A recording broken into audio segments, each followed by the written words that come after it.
calls their names. Broken futures, shattered dreams.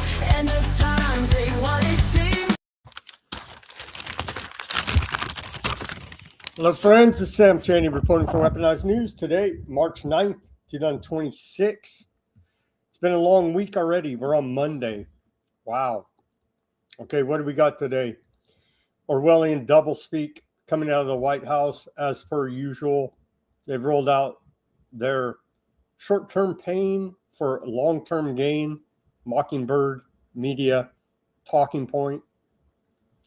We'll cover all of that. The ongoing Iran war. The White House is rolling out Q psyops. Just beyond the pale at this point. Beyond the pale. Black rain in Iran. Black toxic rainfalls on Tehran after airstrike hit oil refineries. We'll cover that. Very apocalyptic indeed. The ongoing fallout. We have, oh, well, they're just blowing up the world, but we should go ahead and celebrate Freedom 250 Grand Prix of Washington, D.C. White House announced that today. We've got public health news. We have economic news today. More about these declassifications out of the CIA. CIA faces furious backlash after hidden document with potential cure for cancer is declassified after 60 years. Take a look at that. The Greater North America. They had a conference over the weekend. For those paying attention, Shield of the Americas. Looks like you can expect a lot more attacks on South America. I guess just the Americas or the American technate or the newly coined phrase, the Greater America. The Greater North America. That's where we're at. We'll cover all of that. That happened over the weekend. And yeah, we have a bunch more Epstein news because we're going to keep reporting on Epstein and all of these dark occultists, Satanists. We got a whole bunch of reporting on that for you. And then the continuing war there. False flags. Are we going to see false flags? Big report out of ABC News. Says Iran may be activating sleeper cells outside the country. Alert says. Are they going to stage up false flags? A bunch of reports claiming that Iran is not shooting missiles at Saudi Arabia. It's actually aardvark land. I don't know. There's a bunch of conflicting reports out there. And there was an attack in New York. According to New York PD commissioner, it was an ISIS-inspired terrorist attack. So, the first of many, we shall see. All of that and much more on this Monday edition of Weaponized News. Thank you for joining us. Who do we got? Let's take a look quickly there. Looks like we got YouTube. There you go. Rucka says, hate is love. Yeah, everything's inverted in our satanic inversion of Orwellian dystopic reality now, isn't it? Are we on Rumble? What's going on Rumble? Let me check that real quick. Looks like we're on Rumble. Shout out to Rumble. Hello, chat. All right, let's get to this day in history. We're doing better than we've done in like 2 years on YouTube. So thank you, YouTube, for letting us break through there a little bit and try to grow. X is censored beyond beyond the pale of imagination. Free speech, free speech. Yeah, bullshit. Okay, on this day in history, we go back to year 1496. Aardvarks are expelled from Cariniatha, Austria. And so they were noticing some problems back there in 1496 on this day.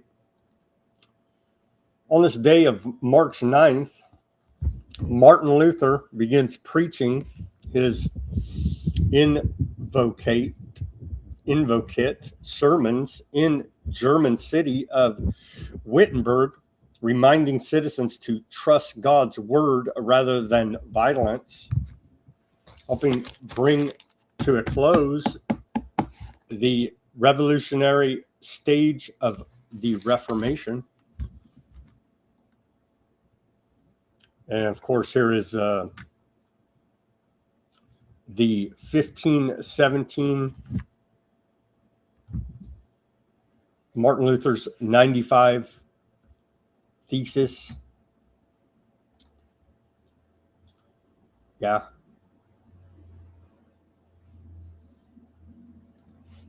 (1776) on this day, we saw Adam Smith publish the influential economics book, The Wealth of Nations.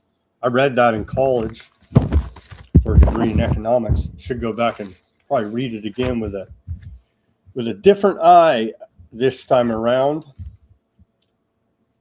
The Wealth of Nations, published on this day, Adam Smith, 1776. 1834, on this day, French Foreign Legion is founded. 1839, on this day, Persian government limits work week for children to 51 hours. That was good of them, huh? Still bombing Iran today over it, right? Yeah. 1864, on this day, Commander of the Army, Ulysses S. Grant, is named Commanding General of the U.S. Army, Union Army, on this day, 1864. 1891, on this day, we saw the Great Blizzard of 1891 begins in England and lasts until March 13th, kills 200 people and 6,000 animals. In 1907, on this day, we saw the first involuntary sterilization law enacted in Indiana. There's eugenics. In 1916, on this day, Germany declares a war on Portugal. Mexican General Francisco Pancho Villa invades the United States. 18 killed. And in 1918, on this day, the Russian Bolshevik Party is renamed the All-Russian Communist Party. In 1933, Ruckus, on this day, 1933, U.S. Congress is called into a special session by Franklin Delano Roosevelt, beginning its 100 days, during which it passes 77 laws. 1935 on this day, we saw Adolf Hitler publicly announce the creation of a new air force, the Luftwaffe.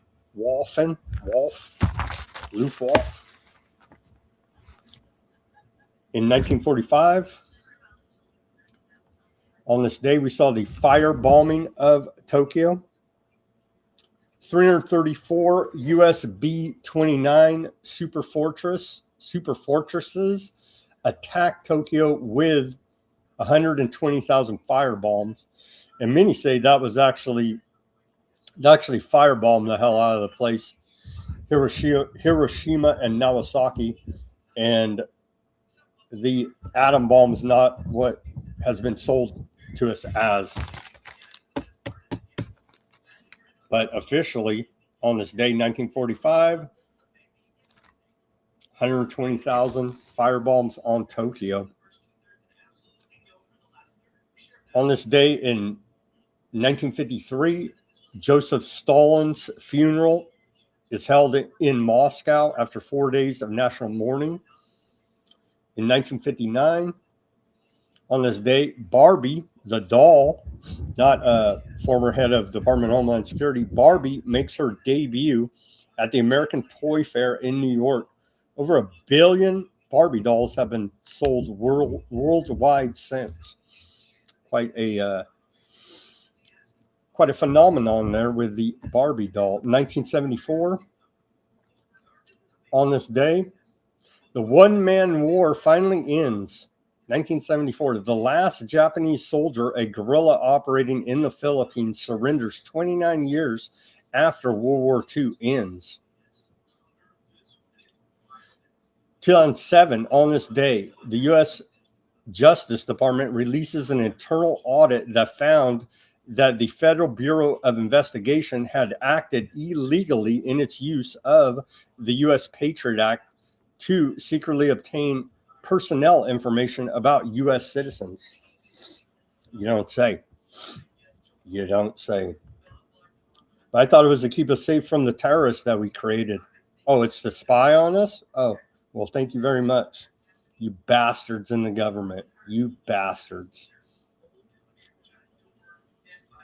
In 2015, on this day, then U.S. President Barack Hussein Obama, otherwise known as Barry Soetoro, signs an executive order declaring Venezuela a national security threat to the United States. And you saw how Trump has followed up on that. And in 2025, on this day, just 1 year ago, Mark Carney, elected Liberal leader in Canada. Literally no one voted for him, but who cares? Their rigged up parliament rigged it up. So international banker Mark Carney replaces Justin Trudeau. Meet the new boss, same as the old boss there in Canada. On this day in our civil liberties history, we go back to the year 1953, March 9th. Supreme Court creates state secrets doctrine.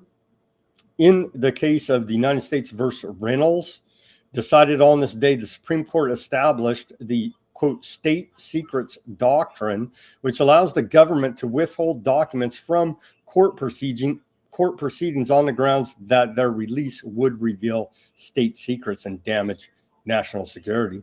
And they've been hiding behind this bullshit ever since, haven't they?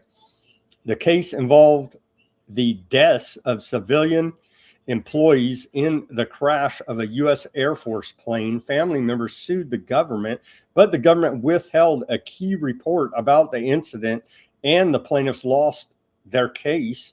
When the report was finally released years later, it was discovered that the information might have vindicated the plaintiffs in their suit.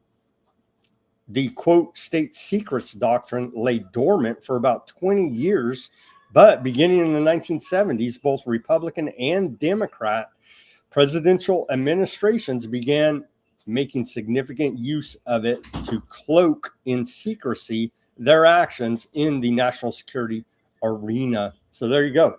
The corrupt government is working on our behalf. Be sure about that. 1971, on this day, want government secrets? Read the New York Times. Say ex-national security expert George Bundy, former national security advisor to JFK, testifying for Daniel Ellsberg in his criminal trial for stealing the Pentagon Papers, gave this advice on how to learn government foreign policy secrets. Read the New York Times, he said. Bundy's point of view was that many secrets and classified information quickly find their way into the media, particularly the New York Times, because of its extensive coverage of foreign affairs. His argument was relevant to Ellsberg's defense because in prosecuting him, and also for seeking an injunction against the Times for publishing information from the Pentagon Papers. The federal government had argued that the papers contained important secrets that would harm national security if made public. The papers contained information from the 1950s through the 1960s, none of which could damage national security in 1971. And in 1979, on this day, the secret that exploded, the Progressive magazine enjoined from publishing article on making an H-bomb. A federal judge in Wisconsin granted an injunction on this day against the Progressive magazine because of an article on the hydrogen bomb that the federal government claimed revealed the, quote, secret to making an H-bomb, written by Howard Moreland. The government eventually dropped the case. The article by Moreland appeared in the November 1979 issue of the Progressive. Independent experts argued that the article contained no, quote, secret to building an H-bomb. And here's our segue to the news. The Orwellian doublespeak lying Trump administration. It's a flashback from J.D. Vance campaigning on September 28, 2024. My honest guidance to those young men, and I think their concerns are very legitimate, but if you're worried about the world spinning out of control, if you're worried about a military draft, if you're worried about, God forbid, a world war, the best way to prevent it is to vote for Donald Trump. And I really believe that. We're now in a giant war in West Asia.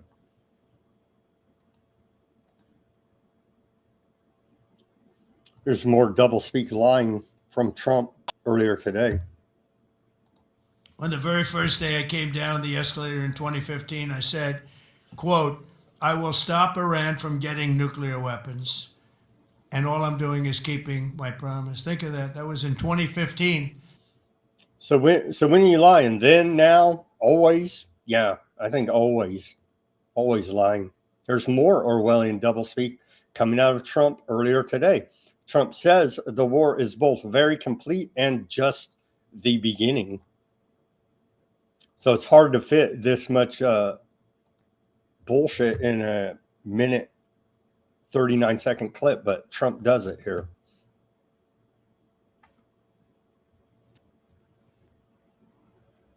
Mr. President, you've said the war is, quote, very complete, but your defense secretary says this is just the beginning. So which is it, and how long should Americans be prepared? Well, I think for you could this war say to it last both. for? It's the beginning. It's the beginning of building a new country, but they have no Navy, they have no Air Force, they have no anti-aircraft. There you go. It's both. It's very complete and just the beginning. Just 1 year ago, we were supposed to be getting a $2,000 rebate check. Doge was going to find $2 trillion in waste to balance the budget. We were going to pay no income tax because tariffs would pay for everything. Gas and home electric bills would be cut in half. And of course, the big one, no new wars. All of that has turned out to be nothing but propaganda and lies out of the Trump administration and the system. And we should have expected nothing less. Maybe someday, some way, America will learn. Here is your Mockingbird media talking point. Obviously, short-term pain for long-term gain. Obviously, they read the memo here. This is a short-term disruption for the long-term gain. Short-term pain for the long-term gain. Short-term pain be for long-term gain. We're going to have some short-term pain with long-term gain. Short-term pay for a long-term gain. Some short-term pain, yes, but we've got some long-term gain. Short-term spike for a long-term gain. Some short-term pain for American consumers. We may have to deal with that in the short term. Short-term and temporary. Temporary, short-term pain. It's going to suck in the short term. Some short-term pain. Short-term pain. We have to focus on the short term. Short-term. Short-term. Short-term. Short-term and long-term. Short-term blip. Hopefully this is a short-term pain. Short-term is highly outweighed of the long-term benefits. Some short-term pain for the long-term gain. Short-term sacrifice for a long-term gain. This is a short-term disruption. Mockingbird Media right there selling you. And then the wages of war, we're now up to 7 dead U.S. soldiers. Here's the first 6 officially. And again, I believe the number's higher than that, but these are officially the first 6 dead right here. Very sad. 6 American heroes who made the ultimate sacrifice. Indeed. Indeed there. Captain Cork, Sergeant First Class Tight Gins, Sergeant First Class Armor, Sergeant Cody, Major O'Brien, and Chief Warrant Officer Marzan. Bless their souls. Bless their souls. They've now been killed.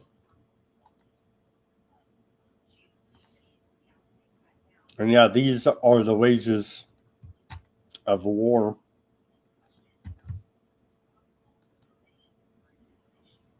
This was over the weekend. There's no audio on this clip.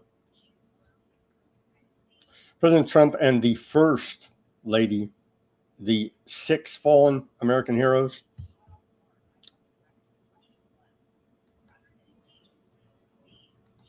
Yeah, it's bad. And Trump has baseball cap on at it, and that got people all pissed off.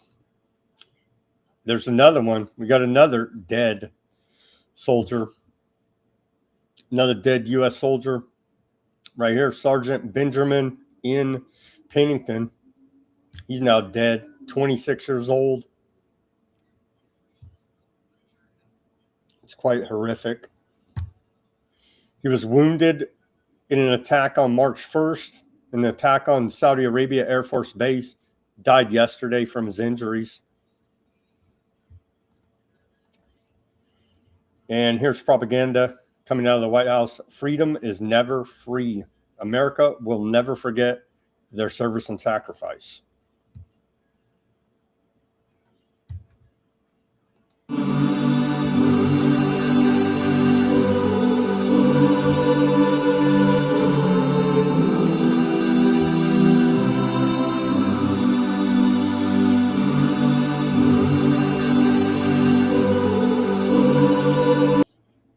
I can't even barely watch. It's just so disgusting, man.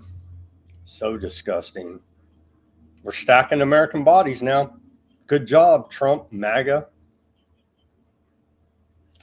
Again, if you're not out of the Middle East here and you're American, here's our public service announcement. If you're in the Middle East, you need emergency assistance, call +1 202 501 4444. Visit step.state.gov. You got to make the public service announcement. If Americans are not out of harm's way by now, I don't know what to tell you. You know what I mean? But hey, we're still putting it out there. Maybe the government will help. I have serious reservations about believing anything this government says whatsoever about anything at this point. With the level of Orwellian doublespeak lies coming out of the Trump administration, as per usual, as per government. Protesters set a statue of Baal on fire outside the U.S. Embassy in Mexico. We have video of this later in the show. And so the theme of setting effigies of Baal on fire continues around the world. And here's the White House pumping Q propaganda, and American soldiers are getting killed. And so all of this PSYOP is total bullshit, and it's disgusting beyond the pale at this point. Patriots are in control. It's right from the White House, right? And that's that Q bullshit. True American patriots don't support illegal foreign wars of aggression. And everybody knows that's a goddamn truth. The U.S. CENTCOM putting out a bunch of propaganda, war videos. I don't know. They're blowing stuff up. Who knows? Again, who knows? Could be real. Could be AI. Could be all fake. Who knows? They're cranking out a bunch of, they say, there is no shortage of American military will. Maybe it's drone footage of them blowing stuff up. Iran's attack on Amazon data centers in UAE, Bahrain signal a new kind of war as AI plays an increasingly strategic role. Out of Fortune magazine, the report says that last week, 3 data centers operated by Amazon, 2 in the UAE and 1 in Bahrain, were struck by Iranian drones or missiles. Is Iran fighting the technocracy? At the very, very top, they may just all be working together, i.e. lockstep, i.e. what all went down during the bat times, for those that can remember back. Anyhow, they're blowing up data centers over there in the UAE and Bahrain. Black toxic rain falls on Tehran after airstrike hits oil refineries. That happened over the weekend. Here's some video of it. Very, very apocalyptic here now. And of course, America calls this liberation.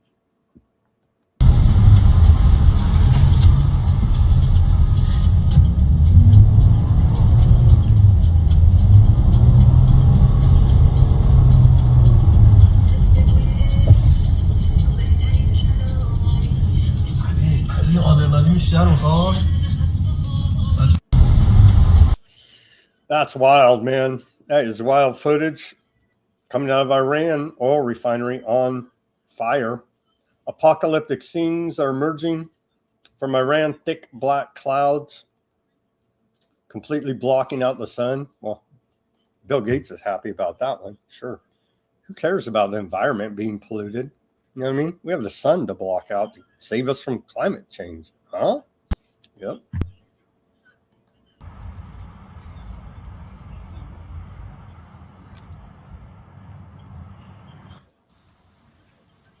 This is what Tehran is waking up to this morning. The sky above the city is covered in very thick black clouds. You can see that everywhere. That's the west of the city over there, and this is the north of the city. Normally, if you look to that direction, you could actually see the Alborz Mountains, but now all of that is also covered in clouds. That comes after major airstrikes in the south and the west of the city happened last night, where oil installations were hit, oil storage facilities. Apparently also a refinery might have been hit.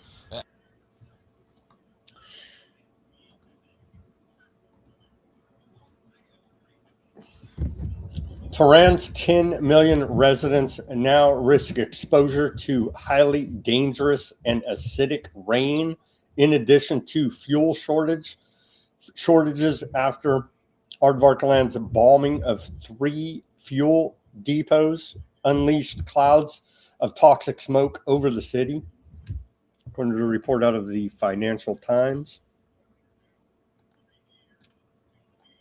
And then here's Trump lying about killing those schoolgirls in Iran. And it's looking like that was probably a satanic sacrifice. Did the United States bomb a girls' elementary school in southern Iran on the first day of the war and kill 175 people? Based on what I've seen. that was done by Iran. Is that true, Mr. Hickson? It was Iran who did that? We're certainly investigating. Still But investigating. the only side that targets civilians is Iran. We think it was done by Iran. Trump, this is a very clear and undeniable evidence of your genocidal attack on this girls' elementary school in the Minop city. Stop playing innocent and don't think people of the world are stupid. We as journalists and documentary filmmakers are here to document the evidence of your genocidal attacks here on this girls and boys elementary school in Minop city, so the whole world would see genocide you committed here. And Trump today's like, yeah, wasn't our Tomahawk missile. It was Iran's.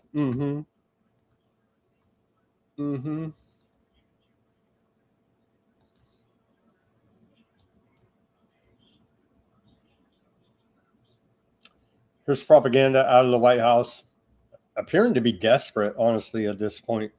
This regime will soon learn that no one should challenge the strength and might of the U.S. Armed Forces. Again, propaganda right out of the White House. On the orders of the President of the United States, U.S. Central Command commences Operation Epic Fury. I'm gonna shoot you right down. This regime will soon learn that no one should challenge the strength and might of the United States Armed Forces. He reminded the world, as he has time and time again, being an American means something unbreakable. If you kill Americans, if you threaten Americans anywhere on earth, we will hunt you down without apology and without hesitation, and we will kill you. We didn't start this war, but under President Trump, we are finishing it. Their war on Americans has become our retribution. I can't even take it anymore. We didn't start the war. You literally attacked them. But they were going to nuke us in 2 weeks, obviously. The problem with the Iran war, no one knows the end goal. We did get some end goals out of little Marco today. Maybe. Right now, the U.S. strategy in Iran looks clear tactically. Strikes on missiles, ships, and military targets. But the actual objective of the war is still unclear. Some officials talk about crippling Iran's navy or missile program, so Washington can declare a victory and step back. The risk when a war has no clear defined end goal, it becomes far easier for it to spiral and expand. That's a report of Al Jazeera. Little Marco said there's clear goals. Little Marco Rubio, Secretary of State, earlier today said the goals of the mission against the Iranian regime are clear. Destroy their ability to launch missiles, destroy factories making these missiles, destroy their navy. Here's Trump saying that, again, with the 2 weeks, right? 2 weeks to flatten Iran, 2 weeks to flatten the curve. Too much propaganda lies coming out of this White House and this man, Trump. If we didn't hit within 2 weeks, they would have had a nuclear weapon. If we didn't do the B-2 attack a number of months ago, they would have a nuclear weapon. And when crazy people have nuclear weapons, bad things happen. So we're in very good shape now. But Trump's a crazy person with nuclear weapons now, isn't he? As we'll get to, they're religious fanatics. Do they really believe it? I don't know. They're saying extremely disturbing public statements about their religious fanaticism that should concern everyone. 2 weeks. They were going to hit us with a nuke in 2 weeks for the last 30 years, as we've documented here.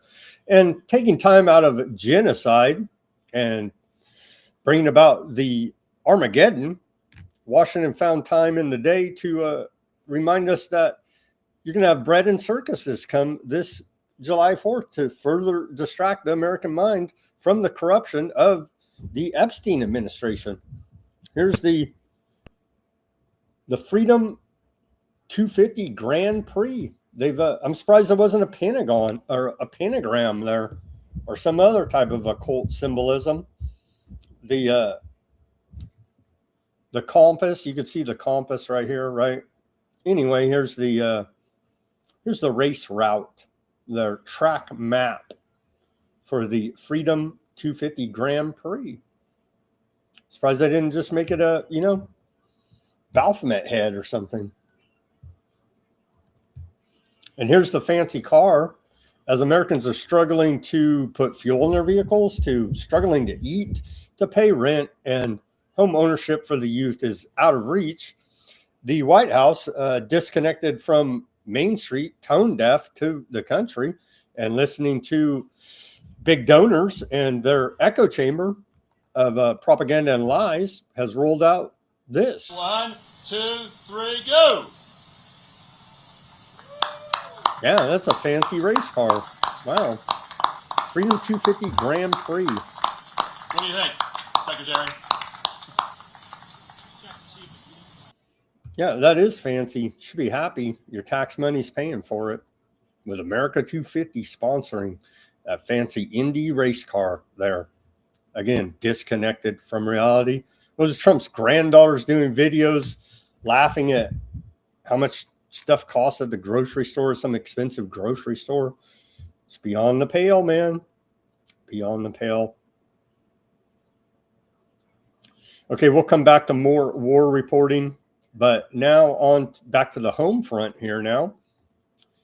Apparently, ICE agents killed another American citizen that flew way under the radar, and the reporting's barely coming out now, so it goes to show that in large part, those 2 Americans killed in Minnesota by ICE or Border Patrol, or we'll just say the feds, to be 100% accurate, whatever agency they're working for. Turns out that was social engineered and astroturfed as well, right? ABC News says new body cam footage shows U.S. citizen killed by ICE last year. Another one. Let's play this clip.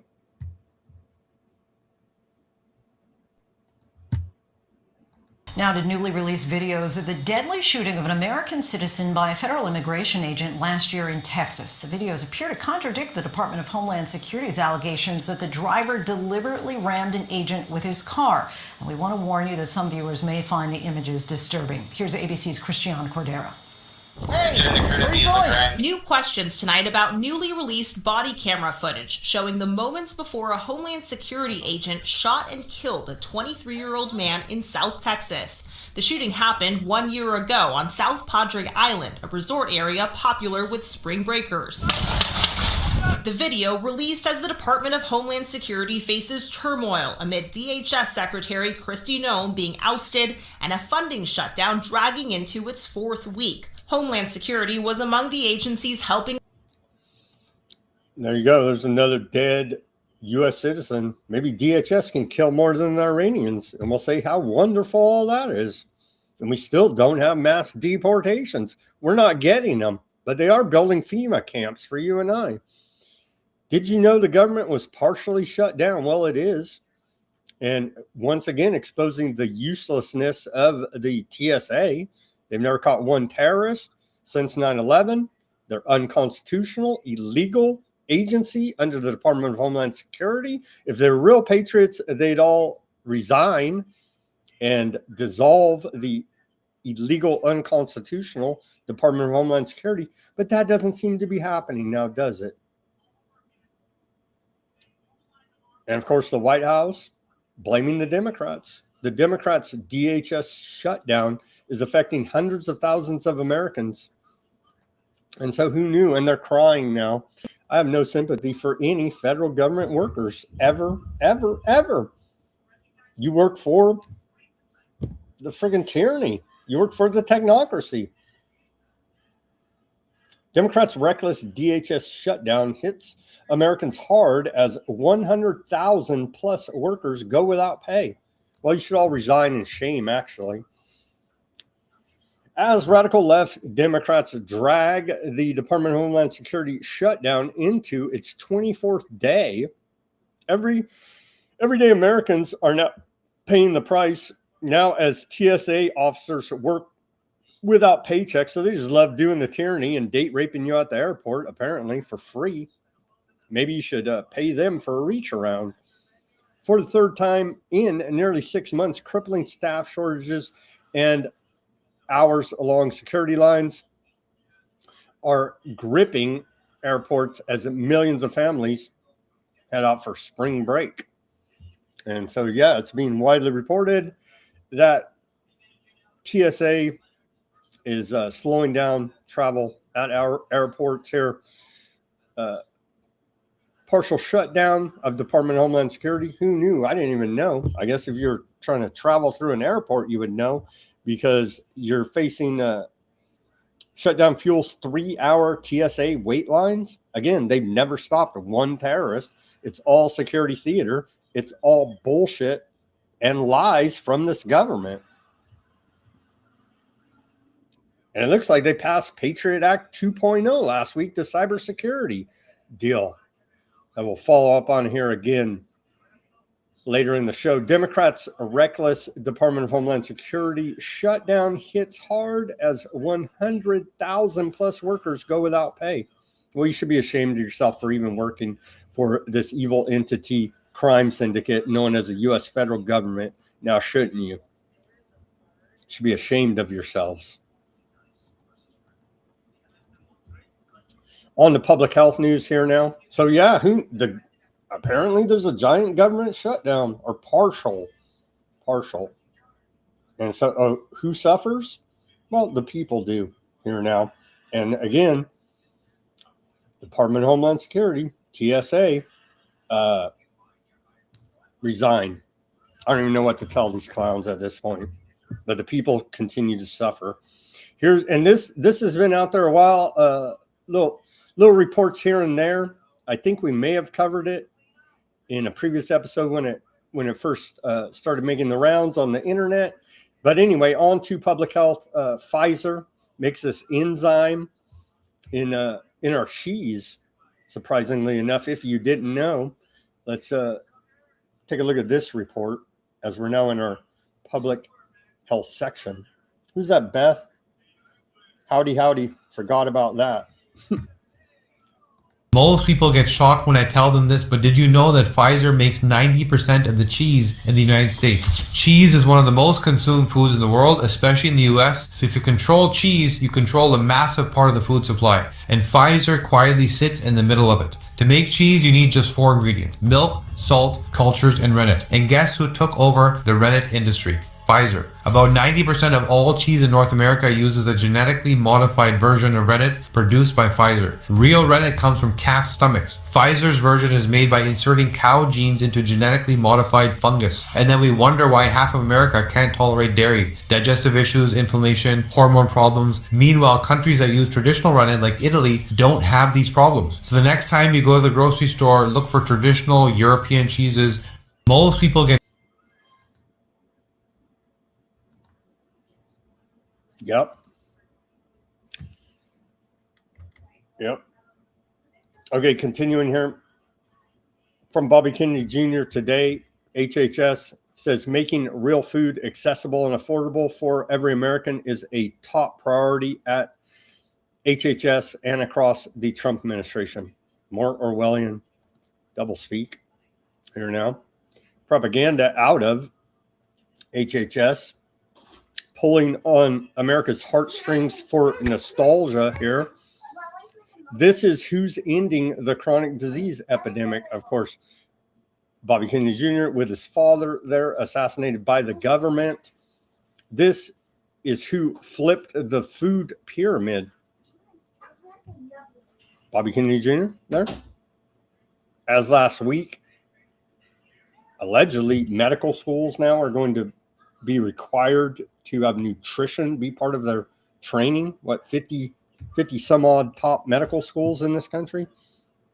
This is who's advancing nutrition education in medical schools. And then, of course, there he is this is who's taking on Big Pharma. Really? We've fallen quite short now, haven't we, Maha? Here now. Real food wins. Propaganda from Bobby Kennedy Jr. Real food wins video. Choose your character. Secretary Kennedy. Ready? Go!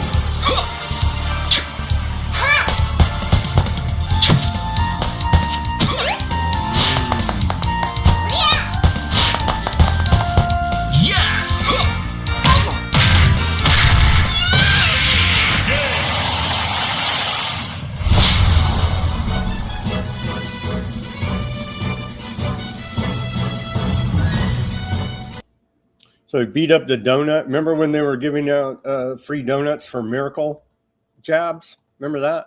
That was fun, huh? No one ever got in trouble for any of that. They never will.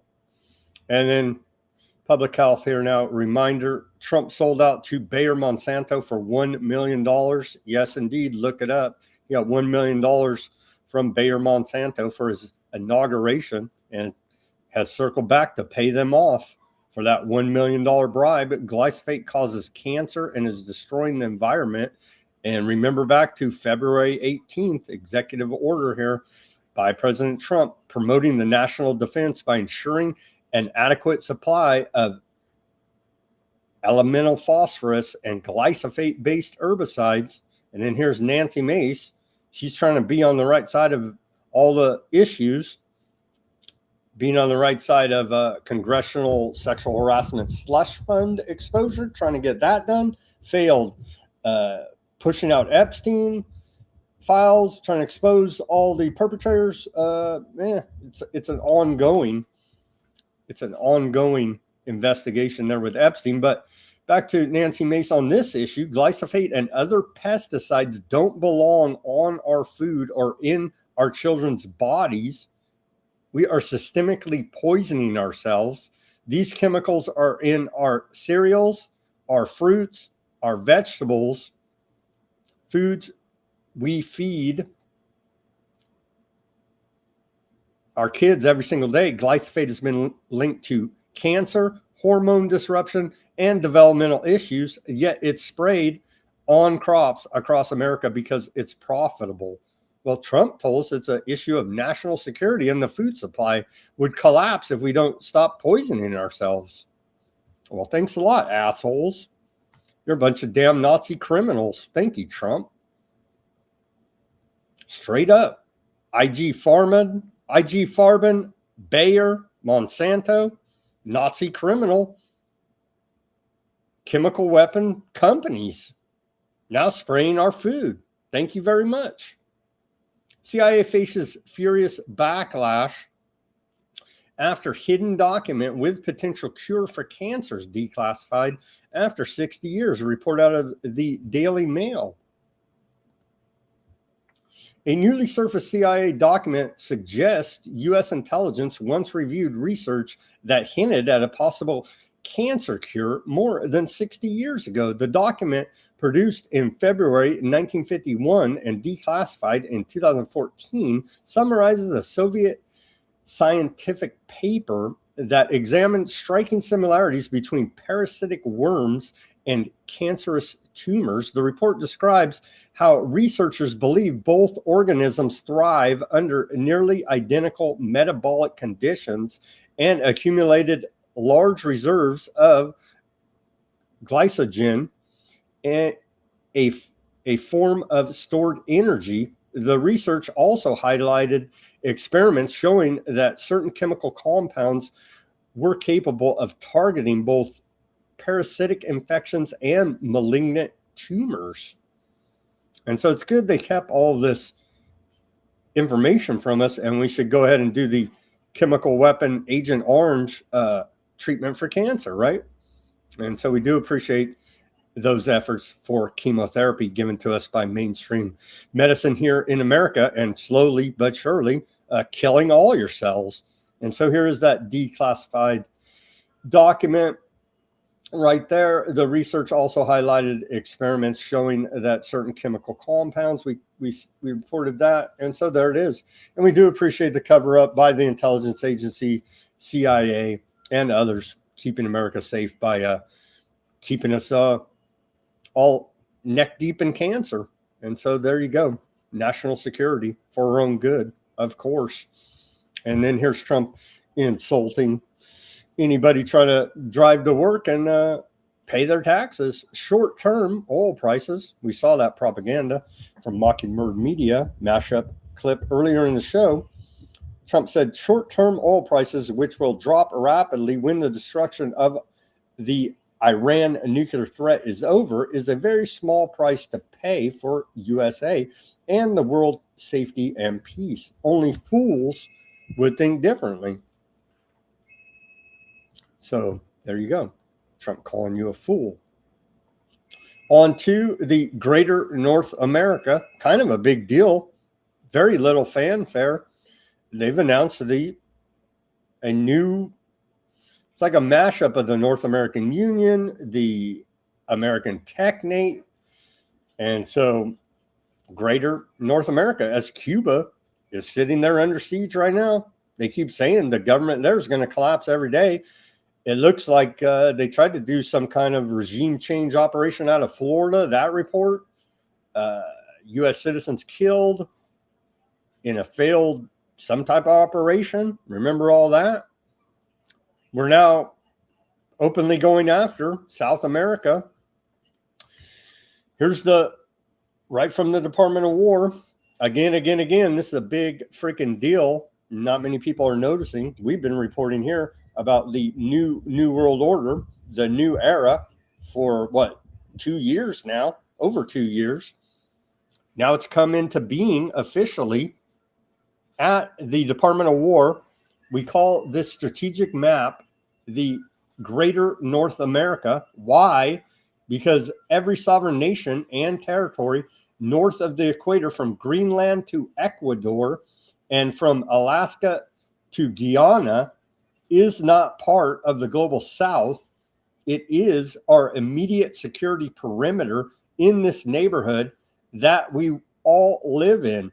Each one of these countries border either the northern Atlantic or the northern Pacific.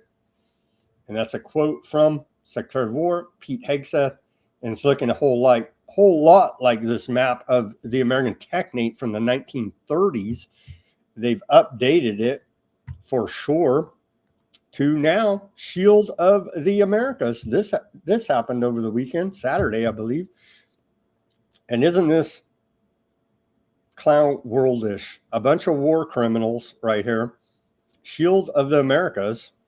And so, yeah, you can all be vassal states of America now, or be kidnapped or killed.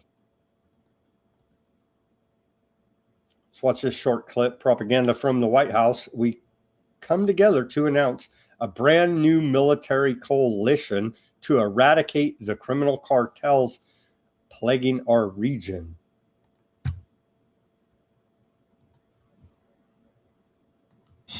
This morning, I'm honored to welcome distinguished heads of state from across the Western Hemisphere. For the first Shield of the Americas Summit, we come together to announce a brand new military coalition to eradicate the criminal cartels plaguing our region. The heart of our agreement is a commitment to using lethal military force to destroy the sinister cartels and terrorist networks. Once and for all, we'll get rid of them. Every leader here today is united in the conviction that we cannot and will not tolerate the lawlessness in our hemisphere any longer. We want the world to see that when you are a friend and an ally of the United States, it is a good thing. It's reciprocated. The ACCC will be a force for good, for peace through strength in this hemisphere. We look forward to working with your great countries. What do you say, the ACCC? The ACCC. Shield of the Americas Summit. The Greater North America. They're doing it. Commitment to countering criminal cartel activity. Maybe Trump would like to speak to our own CIA and intelligence agencies. No, maybe not. Okay. So, yeah, here's the proclamation put out over the weekend by the White House. Well, let's just read it. It's a quick one. The United States, under my leadership, has demonstrated a sustained commitment towards achieving the dismantlement of cartels and foreign terrorists operating in the Western Hemisphere. My administration has designated a number of cartels and transnational gangs as foreign terrorist organizations and has since dedicated unprecedented resources toward their destruction. These international entities control territories and commerce, extort political and judicial systems, wield arms and field military capabilities, and use assassinations and terrorism to achieve their ends. Is he talking about U.S. military and Aardvark land? Oh, no. So confusing about who they're actually referring to here. Continuing, these international entities control territories and commerce, extort, we covered that. In furtherance of our efforts, the Secretary of War established the America's Counter Cartel Coalition, a pledge from military leaders and representatives from 17 countries demonstrating that the region is ready to operationalize hard power to defeat these threats to our security and civilization. We will address these grave dangers by use of any necessary resources and legally available authorities together with our partner nations. Now, therefore, I, Donald Trump, President of America, by virtue of authority vested in me by the Constitution and the laws of America, do hereby proclaim criminal cartels and foreign terrorist organizations in the Western Hemisphere should be demolished to the furthest extent possible, consistent with applicable law. What a bunch of bullshit. They just say you're a terrorist and kill you. Who cares about applicable law? There is no international rules-based order anymore. The old New World Order is dead. We're in a new World Order, and they don't give a damn about international law or applicable law. Continuing, the United States and its allies should coordinate to deprive these organizations of any control of territory and access to financing or resources necessary to conduct their campaigns of violence. The United States will train and mobilize partner nation militaries to achieve the most effective fighting force necessary to dismantle cartels and their ability to export violence and pursue influence through organized intimidation. The United States and its allies should keep external threats at bay, including malign foreign influences from outside the Western Hemisphere. And so there you go. We're going to create a bunch of whole more terrorists there, you see. And so we are in a new world order. More on the Shield of Americas, and that was from the White House. They didn't put out a whole bunch of paperwork that I could find about it. So the Shield of the Americas is a multinational military and security cooperation initiative announced Saturday by Trump at the Trump National Doral in Florida. The program also referred to as the America's Counter Cartel Coalition. Sharing intelligence objectives of the initiative focus on sharing intelligence, coordinating military and law enforcement actions, strengthening border security, enhancing a regional cooperation. And it's to be headed up by Ice Barbie, apparently. Ice Barbie Kristi Noem was appointed as the inaugural special envoy for the Shield of the Americas, as we're trying to push her away from Department of Homeland Security, as American citizen bodies are stacking up here now under her watch. Participating countries, the initial summit included representatives from 17 nations with confirmed participation from Argentina, Bolivia, Chile, Costa Rica, Dominican Republic, Ecuador, El Salvador, Guyana, Honduras, Panama, Paraguay, Trinidad and Tobago, America, notably Mexico, Brazil, and Colombia did not participate in the inaugural meeting. Yeah, because this is a takeover. And then some satire out of China. This is via Simon sent me this one, and this is probably about the truth of the matter.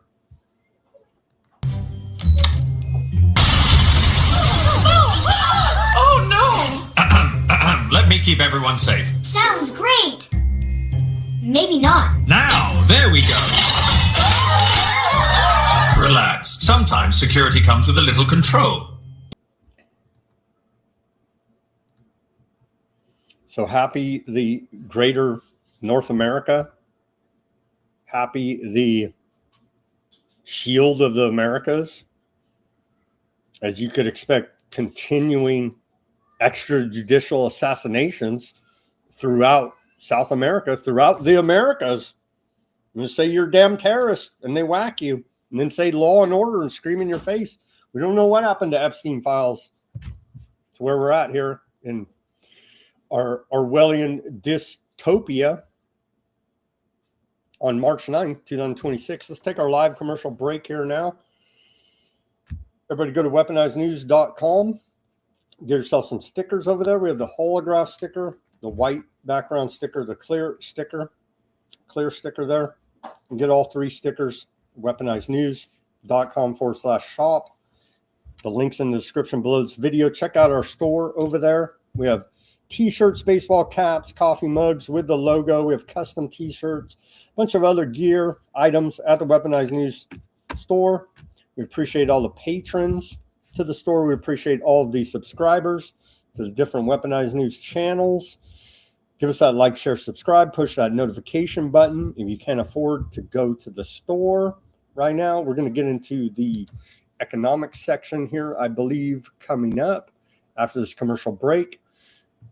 We take donations. Buy me a coffee, Cash App, link in the description below this video. Secure PayPal donation link on the front of weaponizednews.com. However, which way you may choose to support this broadcast is truly appreciated. Monday through Friday, 5 p.m. Pacific, 8 Eastern Time. Weaponized News helps support independent reporting and analysis. Brought to you 5 days a week. Thank you very much for bearing with that commercial announcement. And now we are back.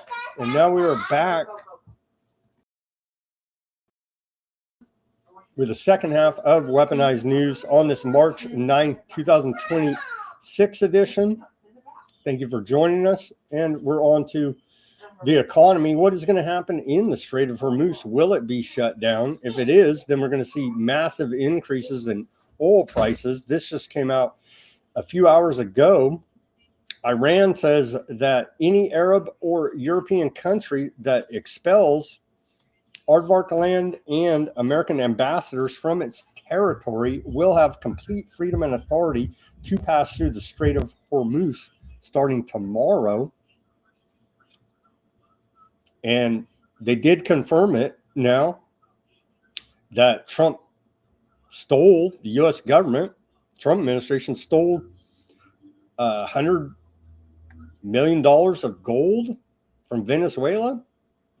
They did put out that post confirming earlier reports that indeed they've stolen $100 million in Venezuelan gold. And we're supposed to say, well, they traded them. They didn't flat out steal it, but essentially they did steal it, right? Essentially they did steal it because they traded them these pieces of paper with the pyramid and the all-seeing eye on the back of it for their gold. And that's been officially officially bragged about by the Trump administration. Here it is.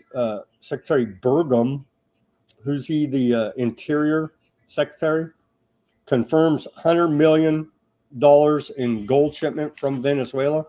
So they straight up, they said, take this paper, take this piece of paper, or we're going to shoot you in the face. Give us your gold. And that's what they did, liberating the people of Venezuela from their gold. And then again, people are saying this is Patriot Act 2.0. How much tyranny can we take? I don't know. It's all for national security and our own safety. There you go. They put this out last week very quietly out of the Trump administration. President Trump's cyber strategy for America. We covered this last week, and they talk about, there's one right here. There's one section specifically. We'll come back to this, but wanted to remind everybody they did launch that very quietly last week. Let's see here. Yeah. So Kaya, is that how you say her name? Kaya Trump, that's Trump's granddaughter, is using her Secret Service detail to film a YouTube video at the nation's most expensive grocery store. Don Jr. and Eric bragging on CNBC about their business deals in front of Trump's Pentagon. Melania Trump selling her documentary to Amazon as what looks like an obvious bribe. Jared Kushner making obscene land and hotel deals for Trump across the Middle East. Yeah, they're corrupt as the day is long. Trump sons trigger corruption uproar as Pentagon drone venture surfaces amid Iran war. Donald Trump's sons are facing corruption accusations after investing in a drone startup competing for Pentagon contracts. The company, formed in 2025, is competing for a slice of the Pentagon's $1.1 billion drone dominance initiative, as we continue to report here at Weaponized News. The company, the Trump sons, have poured their money into Power Us, a Florida-based defense startup competing for Pentagon drone contracts. Report out of the Wall Street Journal. I wonder if they'll get it.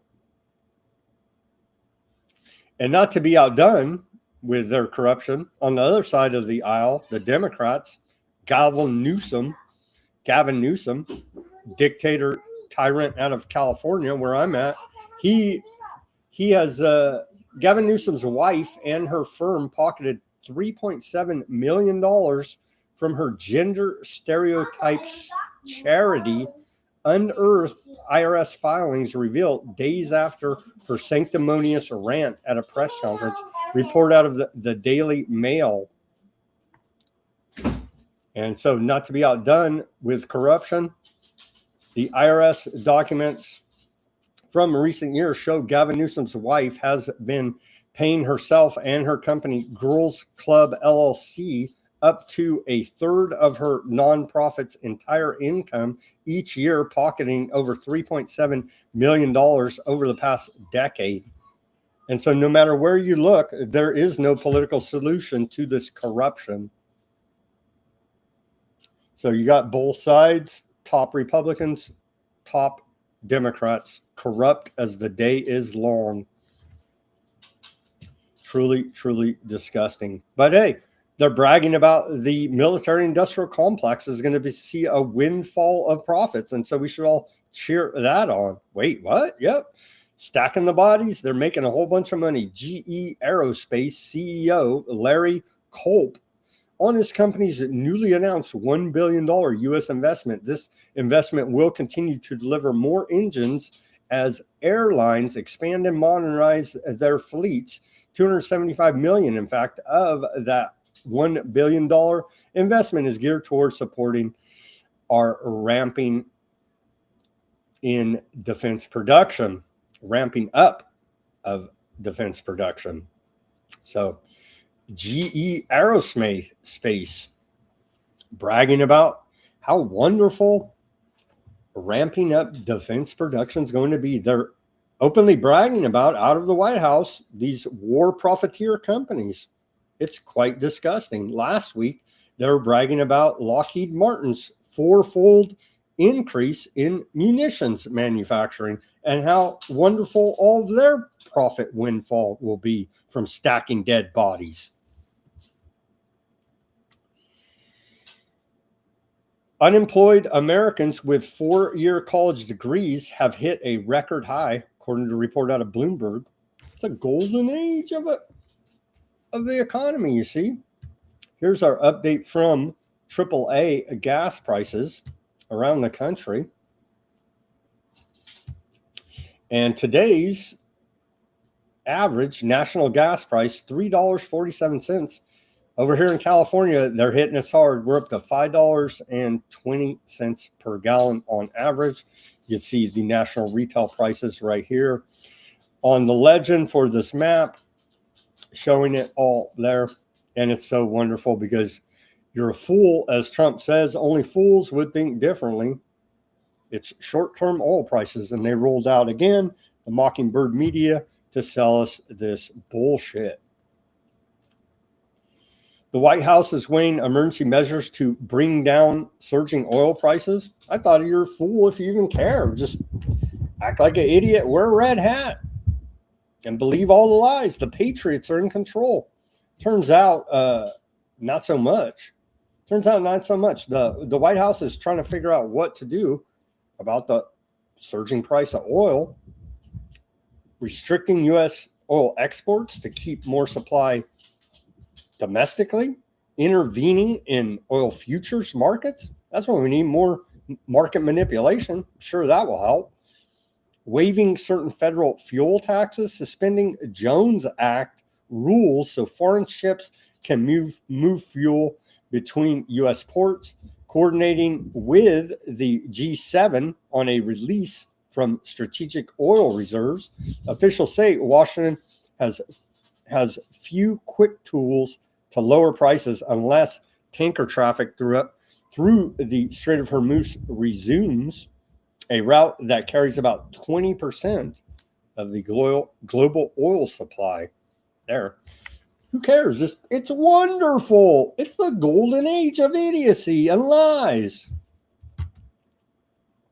India to the United States, they say we don't need permission for Russian oil. New Delhi made it clear Russia is still its largest crude oil supplier, despite Western pressure and sanctions. The bigger picture, major countries are starting to prioritize energy security over geopolitical pressure. The big winner in all this, Russia. The big loser, Ukraine. And that's a report out of AFP. Again, with Trump threatening sanctions, half-assed threats. And so here's a key island now that's been recognized and reported on. One island that could shock global oil. There's a reason Karag Island matters. It handles around 90% of Iran's oil exports. So if the U.S. and Aardvark land seize or shut it down, most of Iran's crude exports could stop almost instantly. That's why analysts warn it could trigger retaliation in the Strait of Hormuz or across Middle East energy infrastructure, basically hit Karag, and the entire global oil market could feel it. Oil already jumped to $119 a barrel earlier today. That's a report out of Reuters. Trump won't touch the one thing that would actually cripple Iran, the Karag Island. It's a tiny coral island off of Iran's coast that handles 9 out of 10 barrels of Iranian oil exports. It's highly exposed, easy to hit, and would devastate Iran's economy if destroyed. Trump hasn't touched it. hitting Karag risks Iran unleashing hell on Gulf state oil infrastructure, would spike oil prices even higher and would kneecap any future Iranian government or after regime change. So Trump officials are talking about the long-term game being to get Iranian oil reserves out of the hands of terrorists and into friendly hands. In other words, they want the oil intact for whoever comes next. That's a report out of the Financial Times. This little island right here to show you on a map. Oh, island right there. Right up in there, right? And so it's like right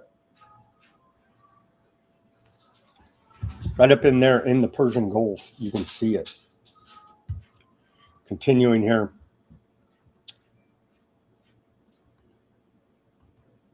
Thousands of CEOs admitted AI has no impact on employment or productivity. Report out of Fortune magazine.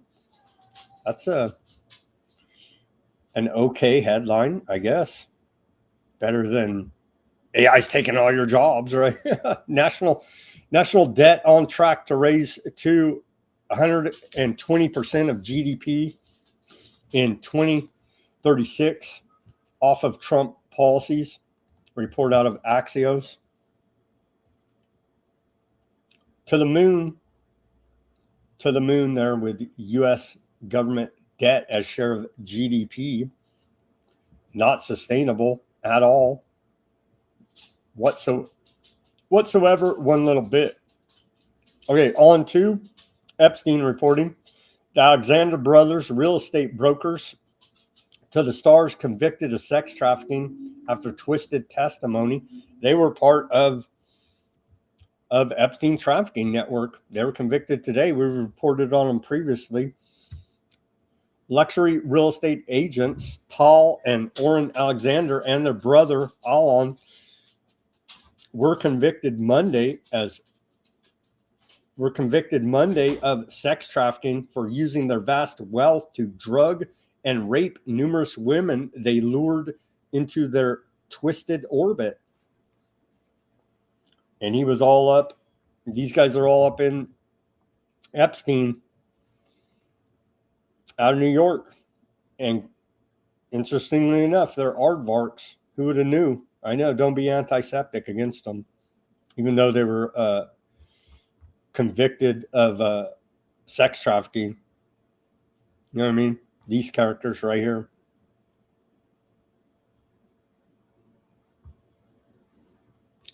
Again, the Epstein search files. Let's search these guys. Alexander's.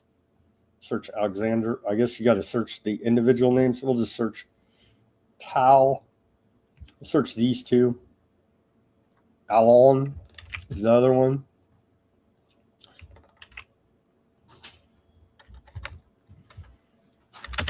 Alon.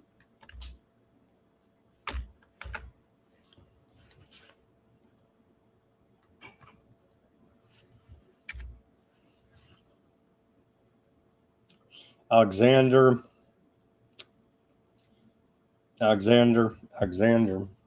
So they were convicted today.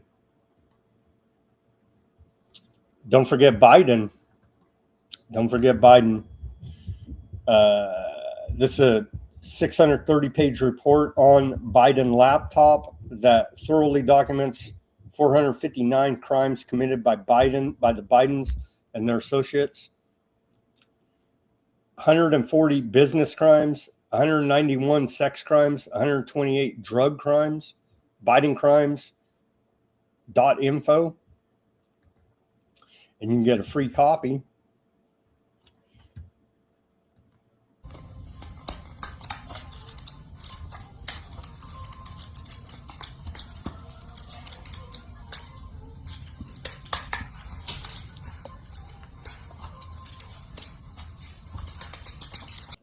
And it goes on and on and on. Report on the Biden laptop, Marco Polo. Remember, this guy was out of the first Trump administration. Yeah, we're draining the swamp, getting the bad guys. Yeah, they all walk free and literally laugh in your face about it. I think we read this one before, but worth re-noting here. Mr. Technocracy, Vice President J.D. Vance. Remember when we learned that our wealthiest and most powerful people were connected to a guy who ran a literal child sex trafficking ring? Then the guy died mysteriously in jail, and now we just don't talk about it. Well, we're going to keep talking about it. They're little Mr. Technocracy, J.D. Vance. I'm trying to still find my identity after changing my name 3 times and lying to everybody's face that I'm a great patriotic American when I'm actually a puppet for Peter Thiel, Elon Musk, and the Technocracy, the greater North America. Americans believe the Epstein files show powerful people get a pass. You think? Per poll out of Reuters here. Epstein files raise concerns about accountability and trust. Reuters survey 1,117 adults nationwide. And you see that was about 3 weeks ago. The files show that powerful people are rarely held accountable. 69% agree. 58% Democrats, 81%. Or excuse me, 58% Republicans, 81% Democrats. You can see right there. And turns out, yeah, you were lied to. Letitia James out of New York, the prosecutor, they don't have a case against her because they bumbled it on purpose. Comey, they bumbled it on purpose. All of you're going to drain the swamp, you're getting the bad guys, all bullshit because the government investigated itself and found no problem. No, actually, they're either incompetent or blew it on purpose. I believe they blew it on purpose. That is the court filings to prosecute all of Trump's alleged enemies as they put on this Masonic stage show called American Politics for us. And no one of any significance is ever held accountable for any of the crimes they've done against us and America as a whole. It's quite disturbing to say the least. Continuing here on the Epstein files. On to Oprah, let's not forget Oprah Winfrey. She is a major media mogul here in America. Anyone notice how all of Oprah's friends are rapists, perverts, and pedophiles? She didn't know any better, I tell you. There she's with P. Diddy, Weinstein, Russell Simmons, and of course, hey. It's Jello, Bill Cosby. More on Oprah here. We have her close relationship with John of God, another convicted freak.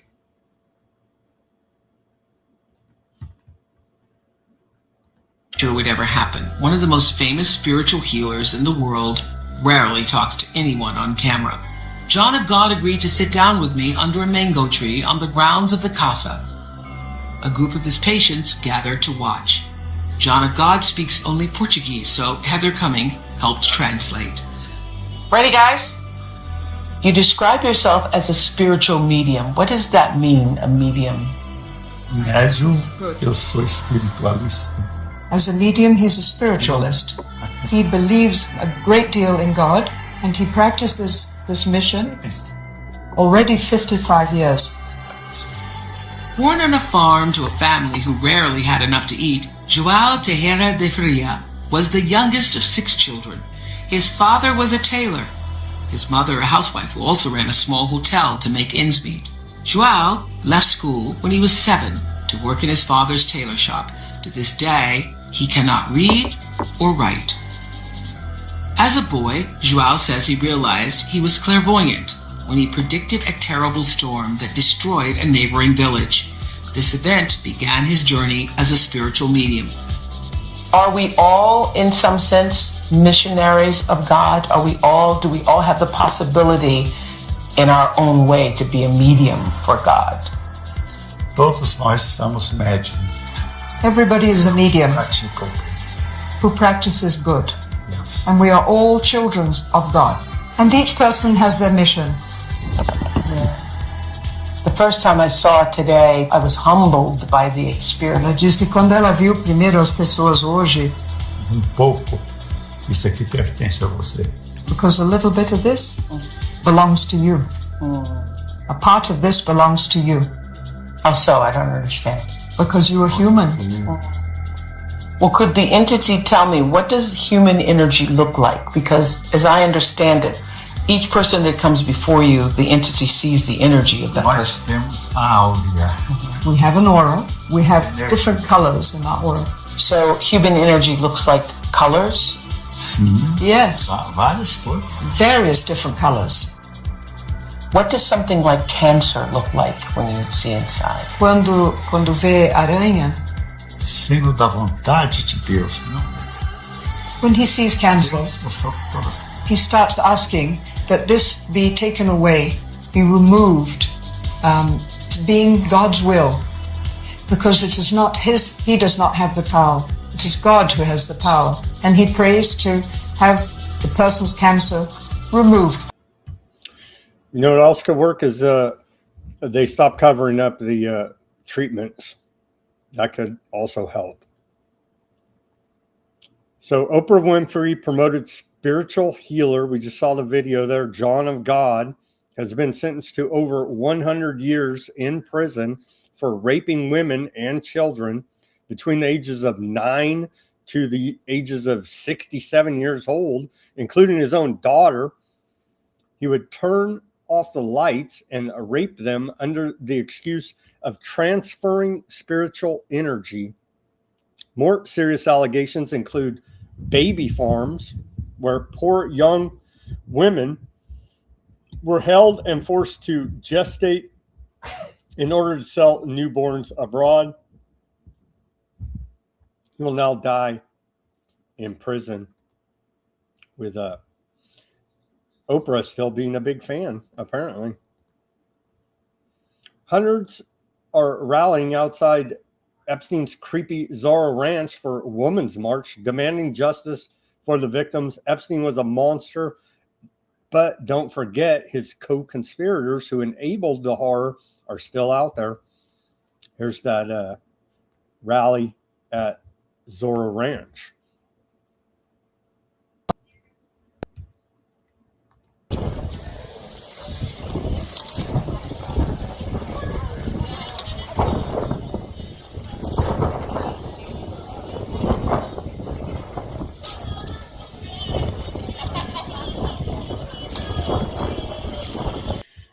At the memorial for the victims that the FBI covered up when reports said there's wrongdoing going on there.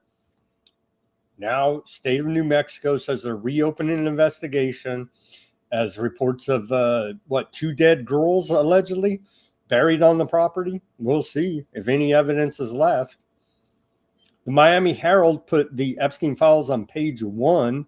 This is the paper that broke the story. Julie K. Brown's investigation forced the case open. Now the documents are confirming what they reported years ago. Prison guards discussed covering up Epstein's death in custody. Fellow inmate tells FBI.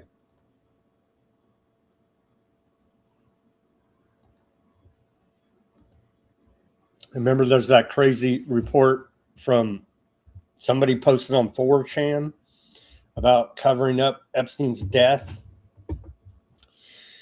Those crazy reports out there. Here is, and this is from William Ramsey Investigates. He's keeping it going. We're keeping it going, as many others are, reporting on the Epstein files. We're not going to forget.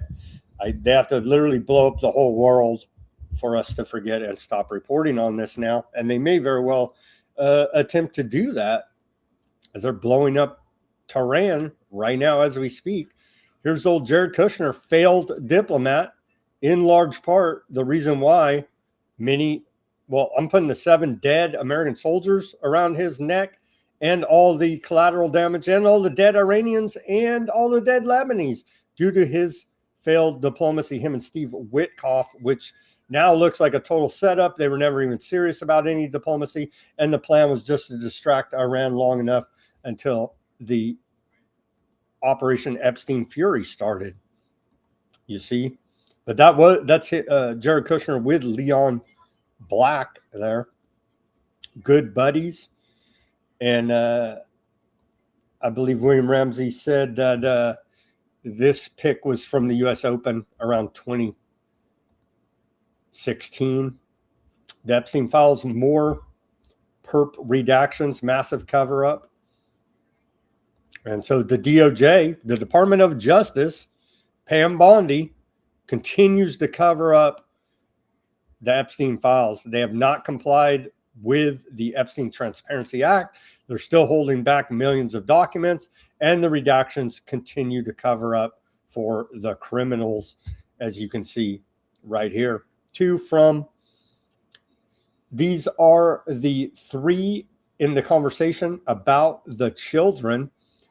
Redacted, the guy that has been present in most events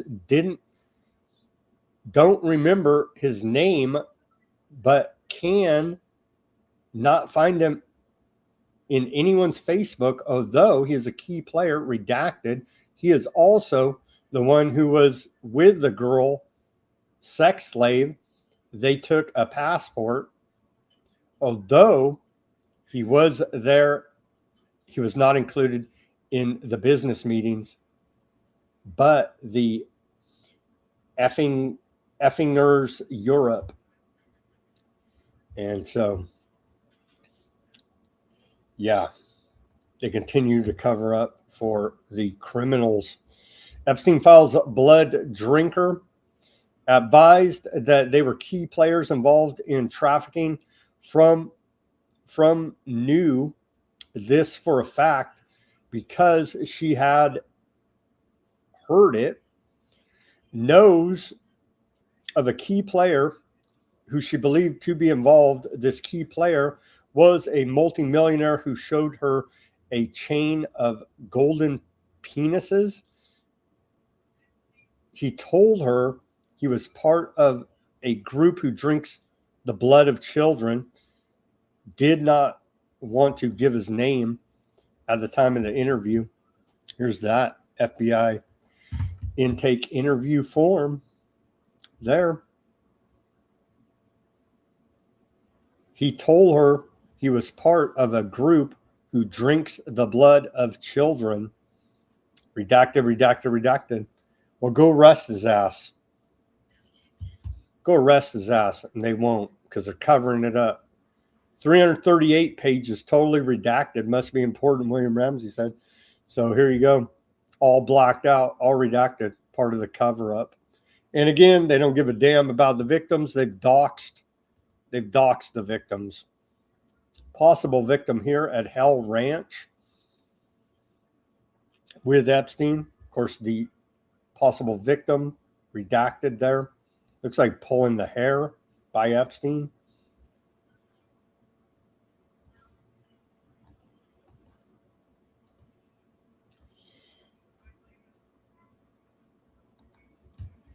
Kushner and Ivanka seen out on the town last night after failed diplomacy and the blood of American service members on his hands. He doesn't give a damn.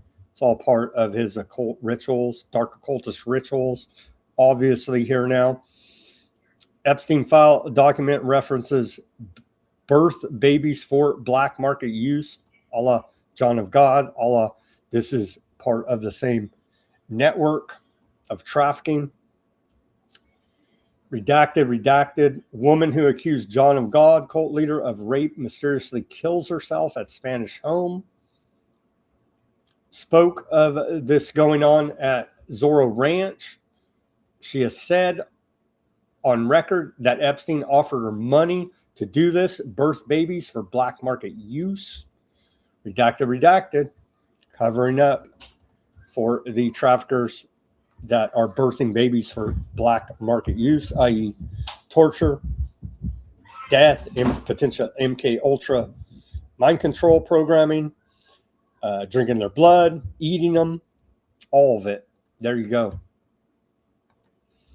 Here's I was molested and physically abused from the age of 6 to age 14. Disney star Bella Thorne discusses her horrific experiences as a child Disney star. Let's watch this short clip.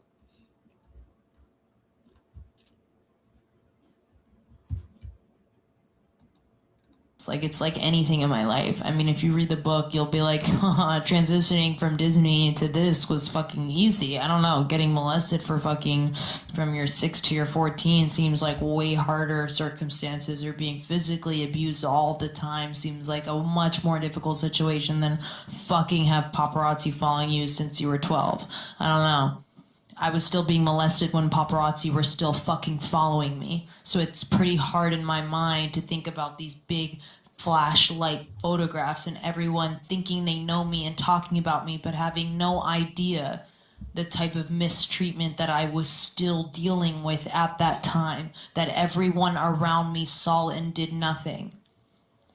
So I don't know. You tell me what's so hard. Because that to me, way harder than any other of this other shit that I do on a daily.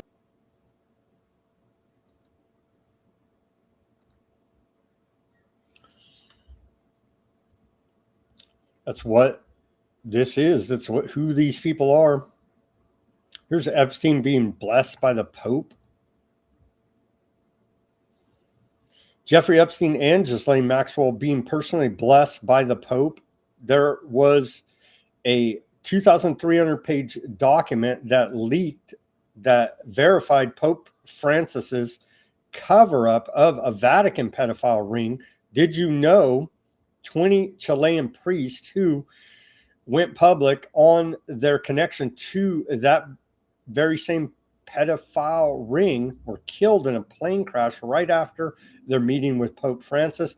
Back on July 20th, 2014, the International Common Law Court of Justice in Brussels found defendants Pope Francis, Catholic Jesuit, Superior General Bitchute, and Archbishop of Canterbury, Welby, guilty of rape, torture, murder, and the trafficking of children.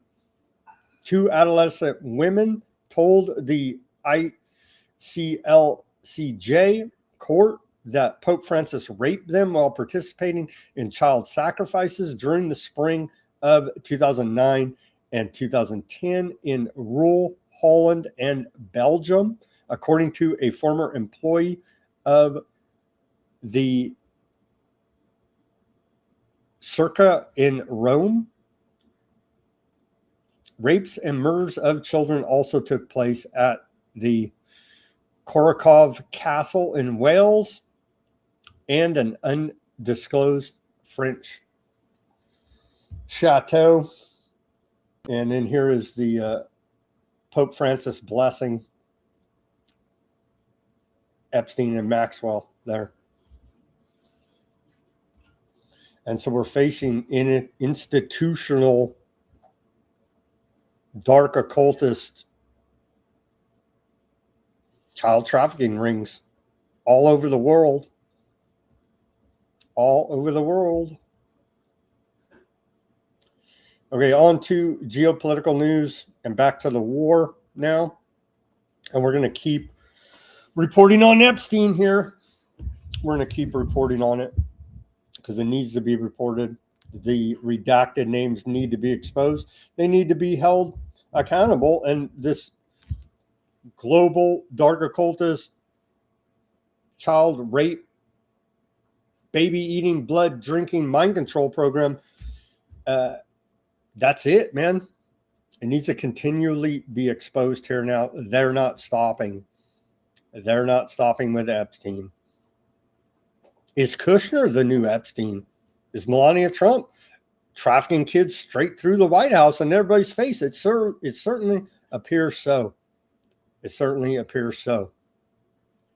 Sweden's government announces it will amass stockpiles of essentials like food, fuel, and power generators in case of crisis or war, allocating $150 million to local communities for preparedness, according to report out of Bloomberg. What do we get here from our government in America? The crime syndicate we get just propaganda and lies at the Orwellian level here now. They don't give a damn. You live. They actually would like you to be passing away early here now, wouldn't they?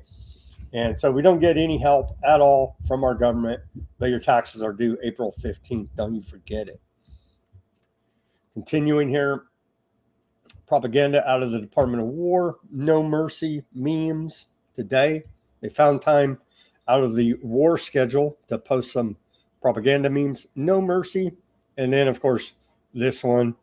This is not a fair fight. Our capabilities are overwhelming, and we will not stop until Iran surrenders unconditionally.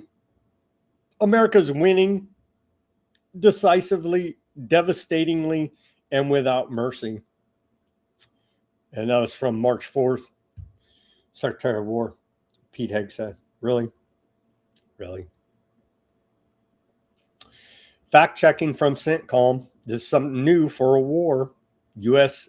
Central Command says Russian and Iranian media claiming earlier today that a U.S. Patriot missile missed while intercepting an Iranian missile or drone and inadvertently hit a neighborhood in Bahrain lie. Really? Well, I don't trust them any more than I trust the U.S. government. This is U.S. Central Command's version of the story. They say what really happened, an Iranian drone struck a residential neighborhood, injuring 32 civilians in Bahrain, including children who required medical treatment, according to Bahrain's government. And that's the truth, fact-checked by U.S. Central Command. So forget your keyboard warrior fact checker that we've known in the past. Now we get it straight from the government, straight from U.S. Central Command, fighting the information war there on the internet. Now this is the sound. What do they say here? The sound of American warfighting dominance. They posted this clip right out of U.S. Central Command.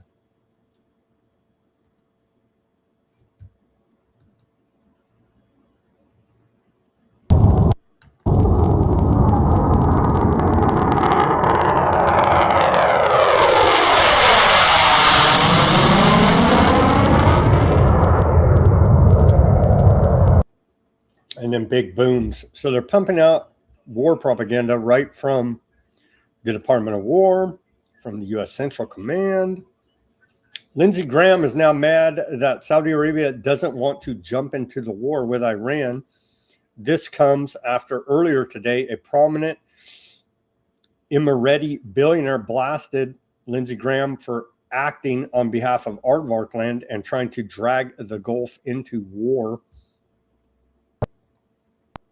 The American embassy is being evacuated in Riyadh because of sustained attacks by Iran against the Kingdom of Saudi Arabia. It is my understanding the kingdom refuses to use their capable military as a part of an effort to end the barbaric and terrorist Iranian regime who has terrorized the region and killed 7 Americans. Question, why should America do a defense agreement with a country like the Kingdom of Saudi Arabia that is unwilling to join a fight of mutual interest? We covered that on Friday because you get them into it and, hey, America just may walk away and then you're stuck fighting Iran. They're Saudi Arabia in a major freaking war. UAE billionaire Khalif Ahmed Ali Habutor. How many names? 1, 2, 3, 4. He had 4 names.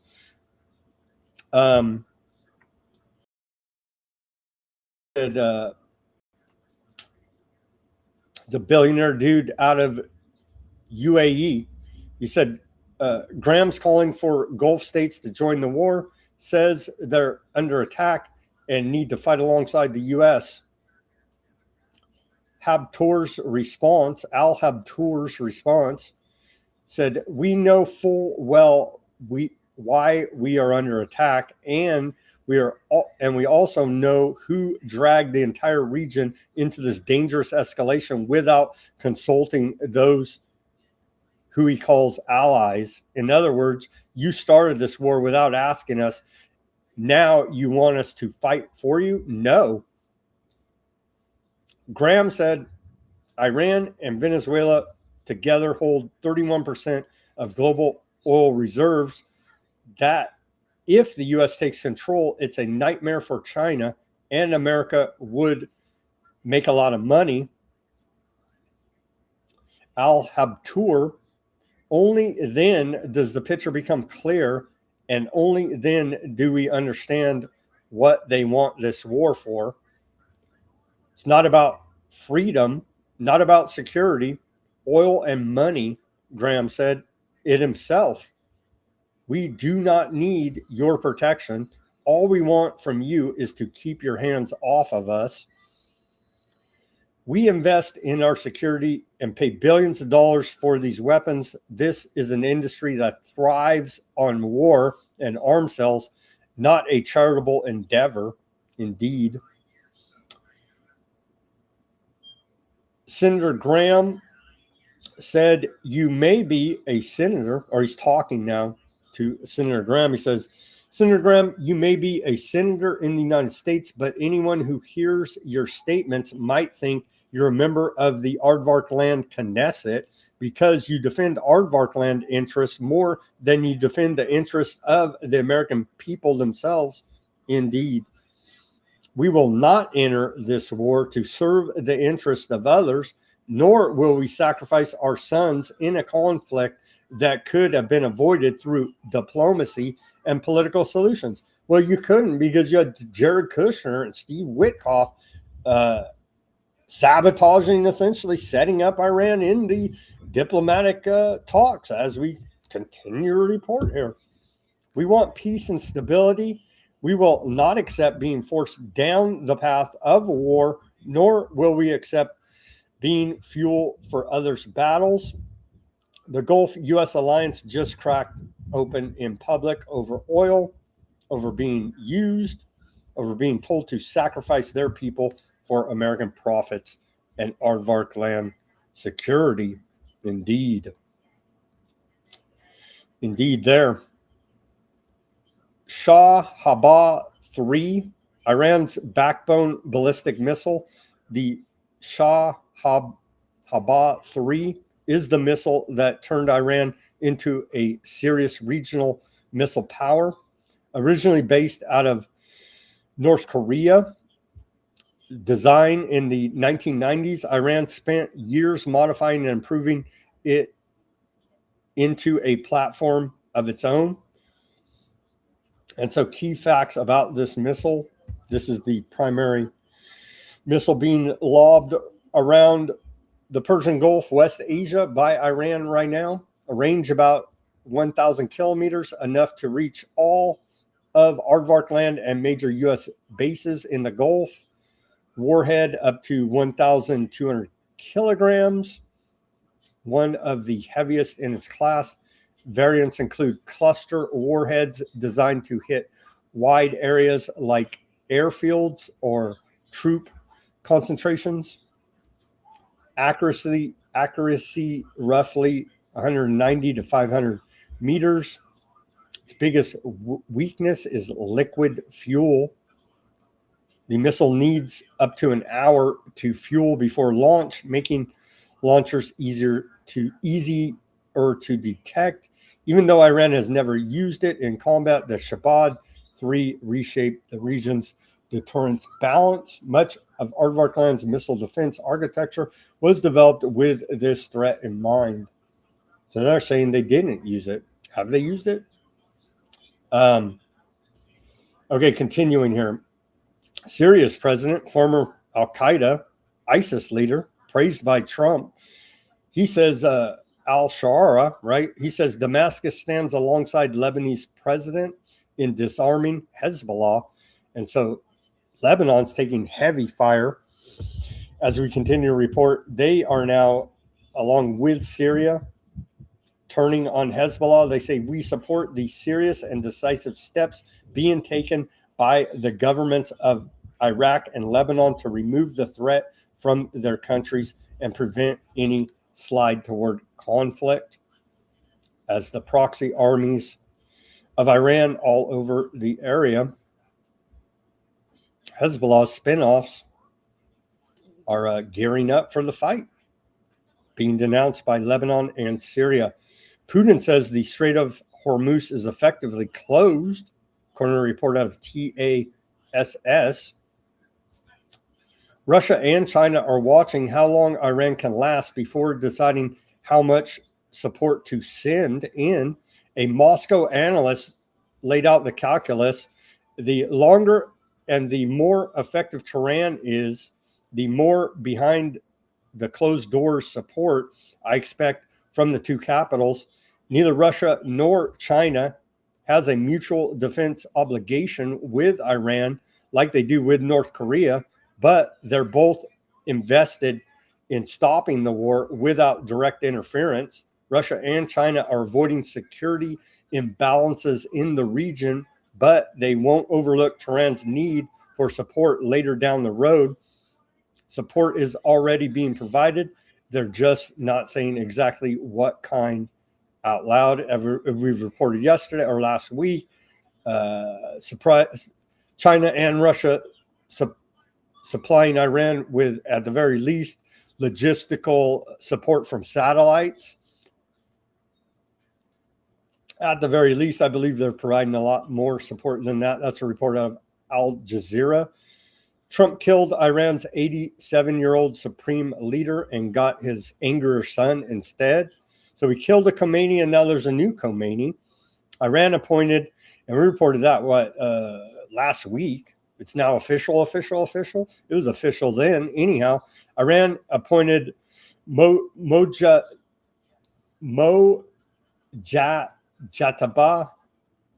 Khomeini, 56 years old, to replace his father, Ali Khamenei, who was killed. That's what kicked this whole thing off, right? In U.S. airborne land strikes.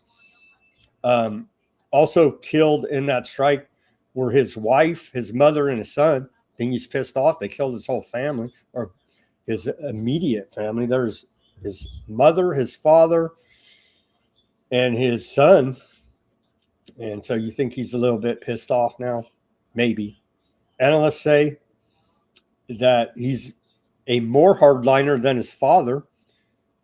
He's deeply tied to the Revolutionary Guard in Iran, helped crush the Green Movement protest in 2009, and has been operating as a mini supreme leader in the shadow for years. A regional office said bluntly, the world will miss the era of his father. Experts expect him to tighten his grip, expand Revolutionary Guard power, and crack down even harder on dissent.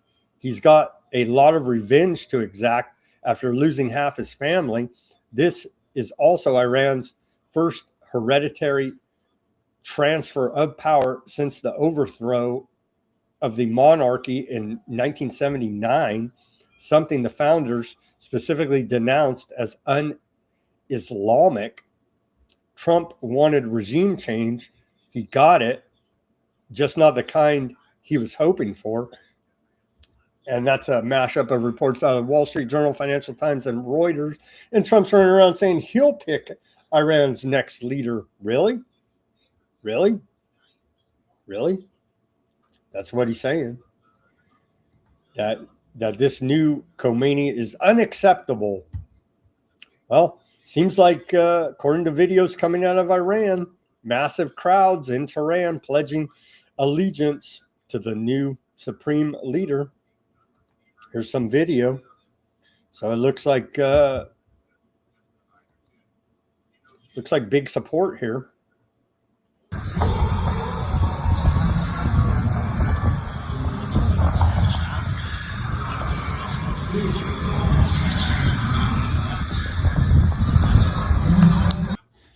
So quite a few people there in Iran turned out to support the new supreme leader.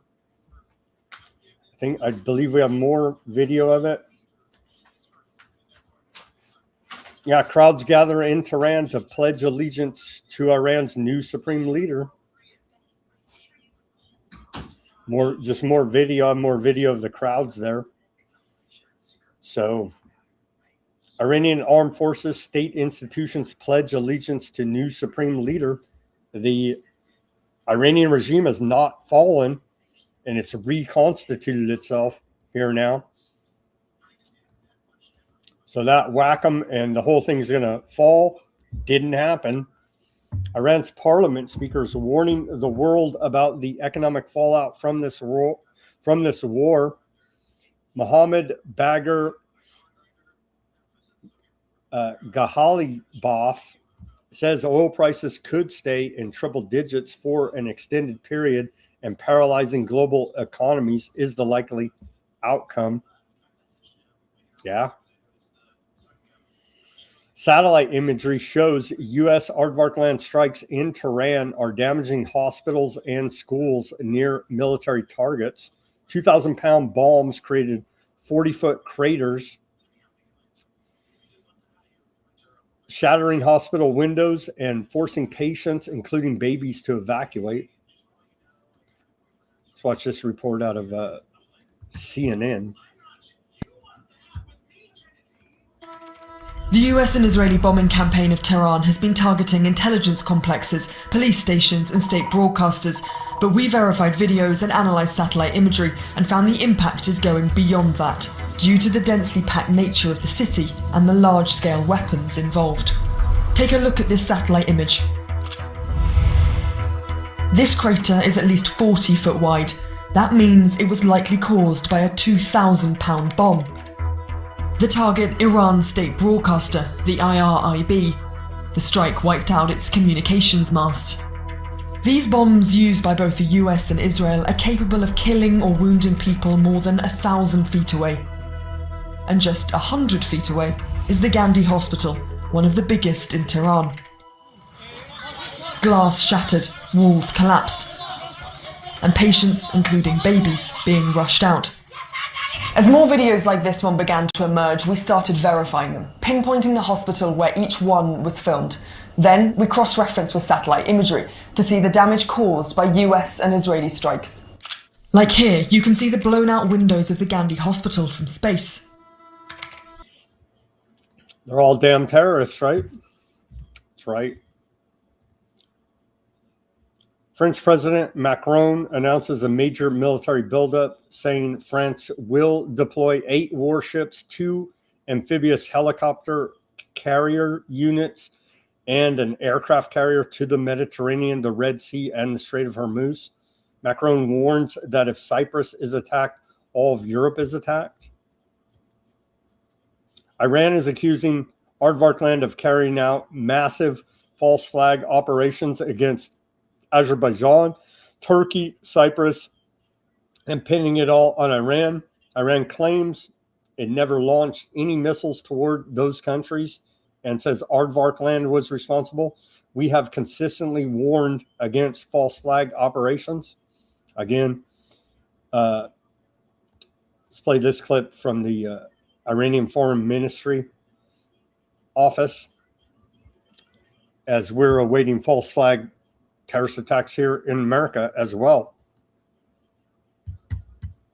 I believe it is translated into English subtitles. در رابطه با جمهوری آذربایجان، ترکیه و قبرس که شما اشاره کردید،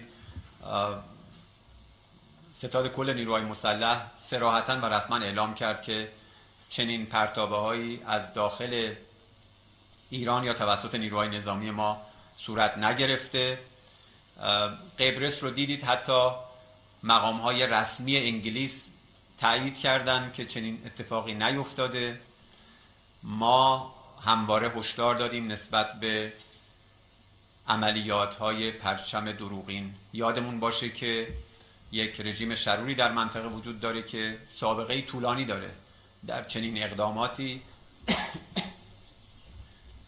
موضوع آوالون یا آپریشن سوزانا در 1954 در مصر یک مورد خیلی شناخته شده است که رژیم صهیونیستی چگونه سعی کرد با اقدامات خرابکاری سعی کنه که شکاف ایجاد بکنه بین چند کشور. اخیراً هم خب خبرهاش اومد که در عربستان سعودی و قطر اینها مشغول عملیات خرابکارانه بودن. بنابراین همه کشورها رو ما دعوت می‌کنیم به تأمل و دقت در هر گونه پیش‌داوری راجع به تحولاتی که در منطقه صورت می‌گیره، تعجیل و شتاب در اعلام نظر حتما به نفع روابط دوستانه بین کشورهای منطقه نیست. دیشب گفتگوی خوبی بین رئیس جمهور محترم و رئیس جمهور آذربایجان صورت گرفت. Everybody's pointing fingers saying it wasn't my missile. It wasn't my missile. But he went over a little history. They have a history, the aardvarks, of staging false flags. Meanwhile, in Mexico,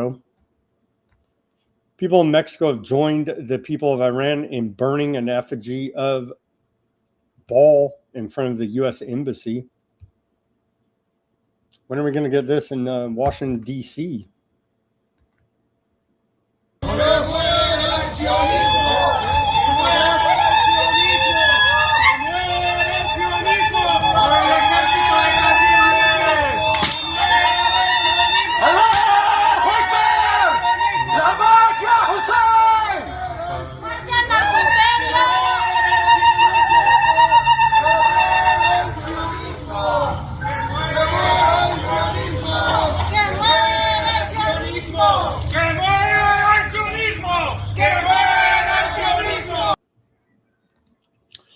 Burning, and I do believe we have one that came out over the weekend from Iran, a burning of Baal.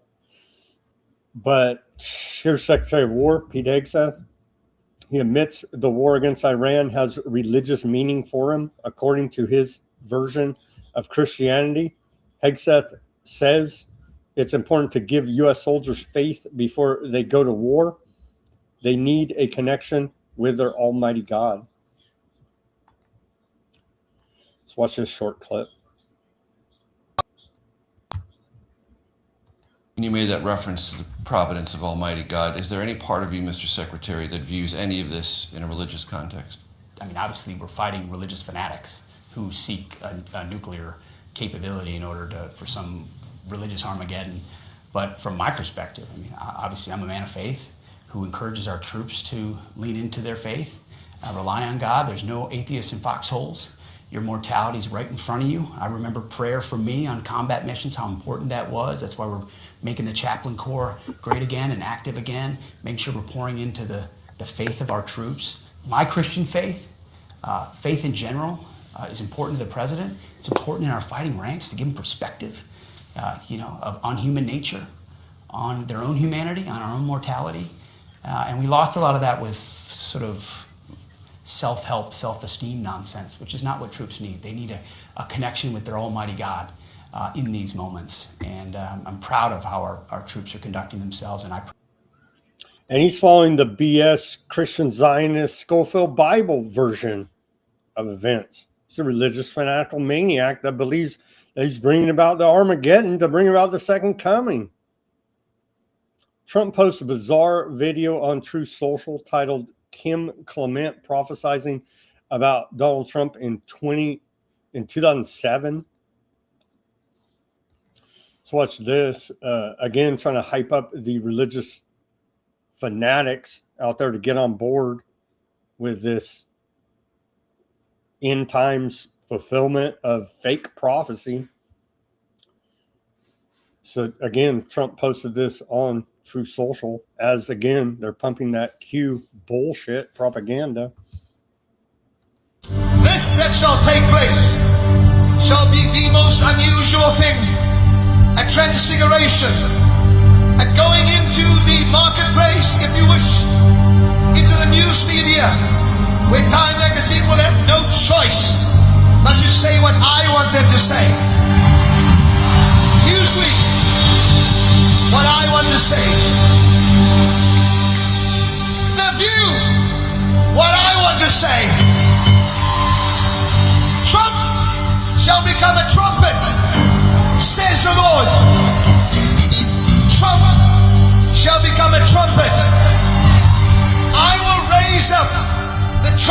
pick up a trumpet and Bill Gates to open up the gate of the financial realm for the church, says the Lord. I will not forget 9/11. I will not forget what took place that day. And I will not forget the gatekeeper that watched over New York, who will once again stand and watch over this nation, says the Spirit of God. It shall come to pass that the men that I place in the highest office shall go in whispering my name.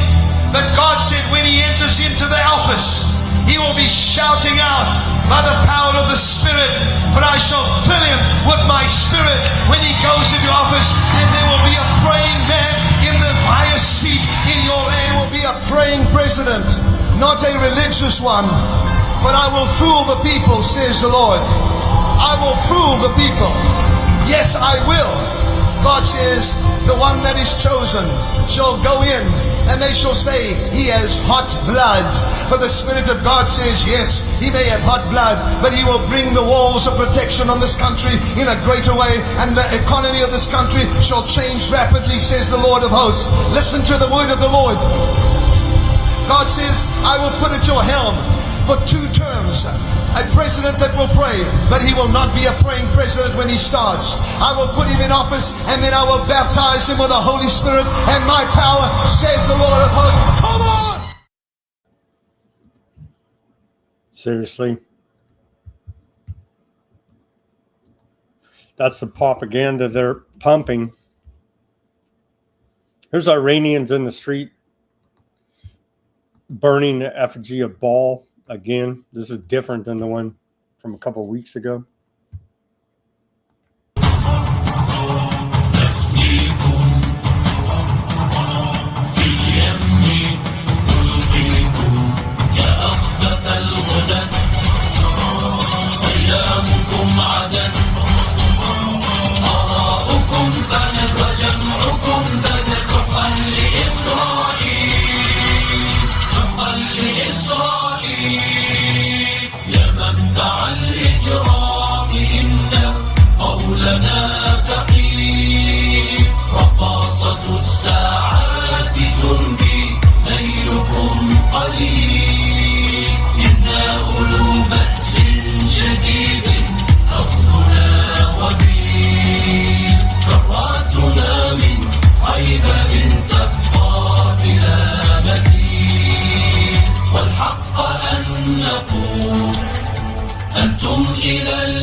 There you go. We got religious fanatics on all sides, believing they're carrying out a mission from their God to bring about Armageddon, to bring about their second coming of their Messiah.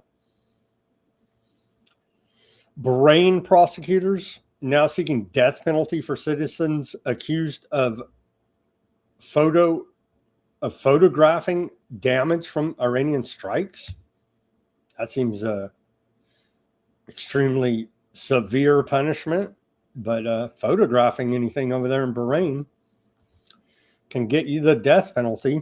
According to a report out of Drop Site, Aardvark Land Channel 12 report citing senior Aardvark Land Air Force official that around 80% of the Air Force's strikes are currently focused on Iran, while 20% are directed against Hezbollah to the north in Lebanon there, and other parts of West Asia where Hezbollah is hanging out, allegedly. Iran's IRGC Aerospace Force Commander Majid Mousavi says Iran will only launch missiles with warheads exceeding 1 ton going forward, announcing that the frequency, scale, and scope of missile waves will increase. And so they're blowing the place up right now as we speak. Here now. Aardvark Land drone bombs on Ramada Hotel in Beirut.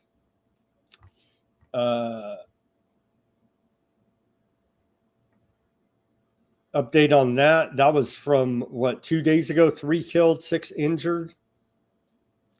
Death toll updated the next day, March 8th, went up to 8.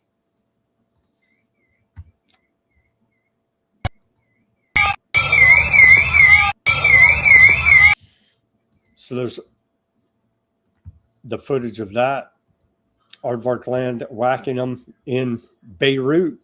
And again, to remind the audience, this is not the sex offender list, even though it overlaps. This is the warning area for Aardvark land. Aardvark land Homefront Command issues early warning for Tel Aviv area, Jordan Valley, and the northern and southern occupied West Bank. Warning area for potential missile strikes being issued there. Little Marco Rubio out of the State Department, our Secretary of State, says the Sudanese Muslim Brotherhood, trained and supported by Iran's Islamic Revolutionary Guard Corps, has been designated by the State Department as a foreign terrorist organization and specially designated global terrorists for mass executions of civilians. We will continue to use all available tools to deprive the Iranian regime and Muslim Brotherhood chapters of the resources they need to engage in or support terrorism. Hezbollah reports Iran raid in eastern Lebanon. Hezbollah clashed with Aardvark land troops in eastern Lebanon as airstrikes continued in southern Beirut. Nearly 400 people have died, including 83 children in Lebanon. Did old foreign minister of Iran, did he do a gotcha? He says, thank you, CENTCOM, for admitting that you are using our neighbor's territory to deploy HIMARS systems against our people, apparently, including a distillation plant. Nobody should complain if our powerful missiles destroy these systems wherever they are in retribution. And so you could see right there, replying to that post by U.S. CENTCOM. And they're like, they're still killing Palestinians, right? Well, yeah, that genocide continues as well, with a lot of the reporting obviously being sucked up by black rain coming down, bodies laying everywhere in Lebanon and Iran now. 7 U.S. dead soldiers. 3 Palestinians were killed and several wounded in Aardvark land airstrikes on a car west of Gaza City. So they're whacking them and stacking them there in Gaza. Ongoing there. According to the Gaza Ministry of Health, in the last 24 hours, 3 dead Palestinians and 2 recovered from the rubble. 4 more reported injured there. So the genocide in Gaza continues. The Lebanese Ministry of Health reports that at least 1 person killed, 12 injured in Aardvark land airstrike in southern suburb of Beirut. Aardvark land media, all sides are taking casualties here now. Aardvark land media reports that at least 2 people have been critically injured after Iranian missile strike fell on the central region. And there's images of all this. I'm skipping all the images. You can see enough war porn out there on the internet. It's plentiful.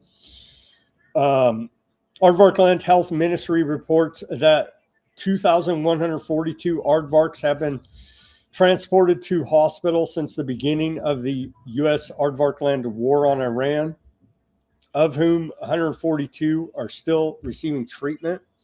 All sides, casualties are stacking up here.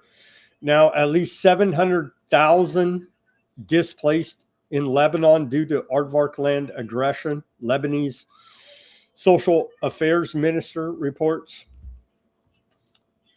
U.S. bombs Iraqi PMU base as Iran war spillover widens. So, yeah, now we're bombing Iraq as well, claiming they're Iran terrorist militia groups there, and so they must be taken out. And so now we're bombing Iraq again. Trump says ending U.S. aardvark land war on Iran will be a mutual decision with Netanyahu. Well, I voted for that to be tied to the hip to these fanatical genocidal maniacs, to be tied to an internationally wanted war criminal, to have our fate tied to theirs. It's just beyond the pale of disgusting. Trump said yesterday that when to end the war with Iran will be a mutual decision made with Shadow President of America, Bibi Netanyahu, and him. I think it's mutual a little bit. We've been talking. I'll make a decision at the right time, but everything's going to be taken into account, Trump said, and backhandedly calling for the pardon of Netanyahu in aardvark land for bribery, corruption, and other crimes he's committed against the aardvark people. But he's a wartime president, but he's a peacetime president. It doesn't matter. Give the guy a pardon, according to Trump. No level of corruption is too much for Trump here now. Trump says decision to end Iran war will be mutual with Netanyahu. They're blowing the hell out of Tehran right now as we speak. Bunch of footage. We'll skip it. Earlier today, Trump told ZBS News, I think the war is very complete, pretty much. We played those Orwellian statements at the beginning of the show. Beyond the pale. Ruckus, if you're out there in the audience, they're giving us the Illuminati calms here now. Iran's IRGC announced the 33rd wave of Operation True Promise 4, saying it launched a large volley of solid fuel missiles with 1-ton warheads against U.S. and aardvark land targets. According to the statement, more than 10 missiles struck Tel Aviv and the U.S. Navy's 5th Fleet base in Bahrain was also targeted, and the missiles hit their designated targets. The IRGC added that despite strict censorship imposed by the Aardvark Land Army, footage of missile impacts and penetrations of the Iron Dome system has begun circulating on social media. Yeah. Let's pray for peace, man. They're bombing the hell out of, killing people right now as we speak all over West Asia region, from Lebanon to Iraq to Iran and everybody in between here, all up in here, right? It's bad news, all up in here. How are we going to see false flag terrorist attacks? Are they going to be real attacks as sleeper cells come out of the woodwork here in America? New York bomb suspect radicalized by ISIS recently returned from the Middle East. It's revealed as FBI swarms their wealthy Pennsylvania suburb.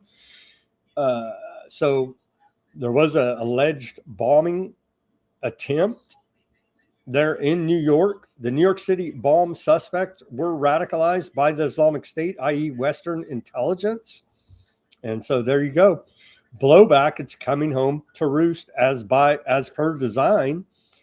The teens made pro-ISIS statements while in police custody and admitted to watching terror propaganda videos. Federal law enforcement sources told Fox News. Investigators are understood to be looking into the pair's overseas travel history.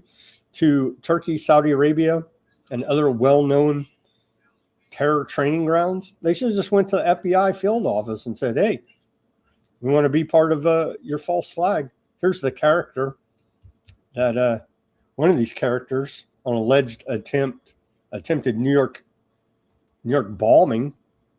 What else do we got on this? Here's the actual device, allegedly improvised explosive device, right here. The characters, homemade explosive device during protest, organized by far-right influencer Jake Lane. Looks like this whole thing was staged to me, honestly. Looks like another staged up setup to me. New York PD commissioner says it's the beginning of an investigation into an act of ISIS-inspired terrorism. Just put in Western intelligence duped puppets, patsies, for the never-ending war on terror. Turkey says NATO defenses shot down a second Iranian missile, according to a report out of the failing New York Times. We saw that Iran dude from the foreign ministry earlier say, watch out for false flags. We're not shooting you. It's Aardvark land. Who do we believe? Who do we believe? Probably none of them, huh? None of them. Yeah, ISIS-inspired attack there. Suspects planted an IED outside Mayor Mamdani's residence. So there you go. Blowback. The chickens are coming home to roost. And then this report out of ABC News. They say U.S. U.S.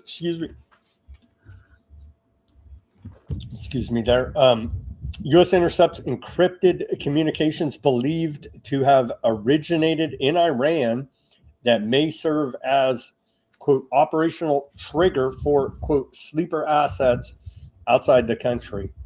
Here's that report. And remember, we whacked their Ayatollah Khomeini, and they declared global fatwa, global jihad against America and the West. Here's the report from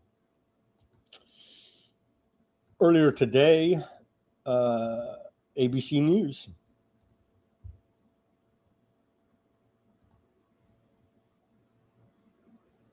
CIA field operative Daryl Blacker is here for more. Hi, Daryl. So how do sleeper cells like this work, and what are the biggest concerns? Sleeper cells like this are typically people who are comfortable in the country in which they're living, even though their priorities might exist, whether with the Soviet state or in this instance, the Islamic Republic of Iran. So these are people who are completely embedded inside the United States. They live here, they work here, they're comfortable here, they speak the language here, but ultimately are waiting for some signal to go out and do some nefarious act. How do intelligence agencies work to stop sleeper cell threats? So they literally have the CIA on ABC warning about sleeper cell threats. Are they going to do a false flag here in America? Again, whether or organic, provocateur, 100% staged by the government, doesn't matter. You know what I mean? That part, it matters, right? It matters, but does it really matter? Because it will be used for the same ends, which is try to rally the American people around this war effort, which is failing miserably. It's failing miserably because their propaganda is easily debunked because it's flat out lies. All right, friends, we have this. I wanted to play this clip to you, for you. This is recommended from Simon. He sent me this. He said you should play this at the end of the show. An outstanding, less than 30-minute presentation from Chinese professor Jiang that succinctly encapsulates the magnitude of the forces and consequences in play in the Middle East. Now worth your time. And so Simon said we should play this. So I'm going to play this to wrap us up here. Before we play this, it's about a half-hour presentation. Let's go to the channels quickly, give some shout-outs to those in the chat on the Odysee. We'll go there first. Who do we got in the chat? We got Deep, Huffman, John. Let's see. Perhaps Iranians will provide justice for Alexanders. And the rest of those types hiding in Aardvark land? Maybe. The map overlays sex offenders and missile strikes, just coincidentally. You know what I'm saying? Let's see here. Let's see. Huffman. Of course, you're not bigoted, misogynist, toxic, masculine fuel. Oh, man. This guy's over there on the Odysee. Hezbollah is the only thing keeping the Aardvarks from giving Lebanon that Gaza genocide treatment. Yeah, well, their government doesn't think so. You know what I mean? So they're part of it too. Indeed. The Aardvarks are caught attacking Saudi Arabia refinery and Turkey as well. That's what Iran's claiming. They're saying it wasn't us, it was them. Trump is an Aardvark convert and a member of Haba. He's not a Christian. Habat, right? Aardvark supremacy outfit that we continue to report on, that there is no conspiracy, even though they have giant organizations, very well funded, and have meetings every other friggin' day. Yeah. I heard the state of Aardvark land has enacted strict penalties for any citizen to publish photos of the destruction period. Yeah, may very well be true. They have not let international journalists into Gaza. We've seen drone footage from the apocalyptic hellscape that is now Gaza, right? But yeah, heavy censorship all around. They're trying to control the narrative as they got themselves indicted for international war crimes for posting all the genocide there in Gaza. A major part of the indictment that people, I don't know what everybody forgot. I don't know. They're like, no, you're making it up. They're the terrorists. It's like, no, here's your troops, IDF, posting all over the internet, documented up one side, down the other, that you're whacking these people, part of a genocide operation, ethnic cleansing for the greater Aardvark land project. As we continue to report here at Weaponized News, they're not quiet about it. They're not shy about telling us exactly what they're doing. And then we got to hear, oh, you're antiseptic all day. Well, no, you guys are evil, serving pure evil. And so that's what we're up against here now. Thank you guys for your comments and keeping that chat lively. On the Odysee, Kick, Twitch, Facebook, X, Bitchute. Thank you guys for tuning in on those channels as well. Rumble and YouTube, of course, we have lively chats going on there. Said, don't forget the snail mail. Do I have my address here? I'll make up a little banner to put it on there. I do have an office address. I'll have to do it tomorrow, Pamela, for you there. But I will provide that snail mail address for the office. Thank you for reminding me of that. Okay, let's go through here quickly. I can't go that far back. Shout out to Bob. I think he signed off. Jan on the Rumble. Thank you guys for tuning in there, keeping that chat going.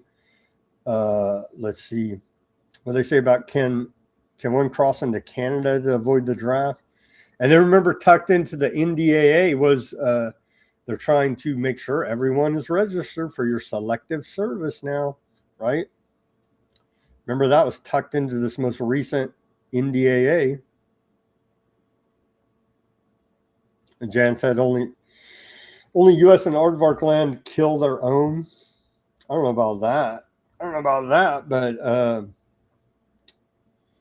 they definitely, the Gulf states don't want to turn it into a giant war with Iran, which the U.S. and Aardvark land would love.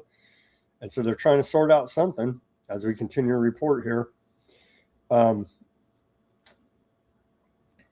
said a cokehead fighting for a donut.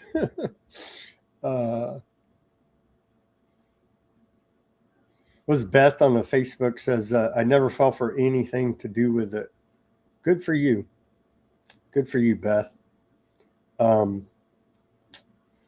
Yeah, shout out to Mac on the YouTube, Ruckus on the YouTube. We had some more people coming in there. Jan says he's Masoud, maybe.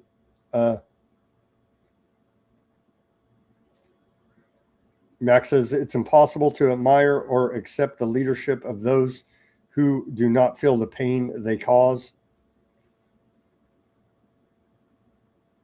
They're treating the troops coming home in caskets as some kind of reality TV show. It's beyond the pale of disgusting.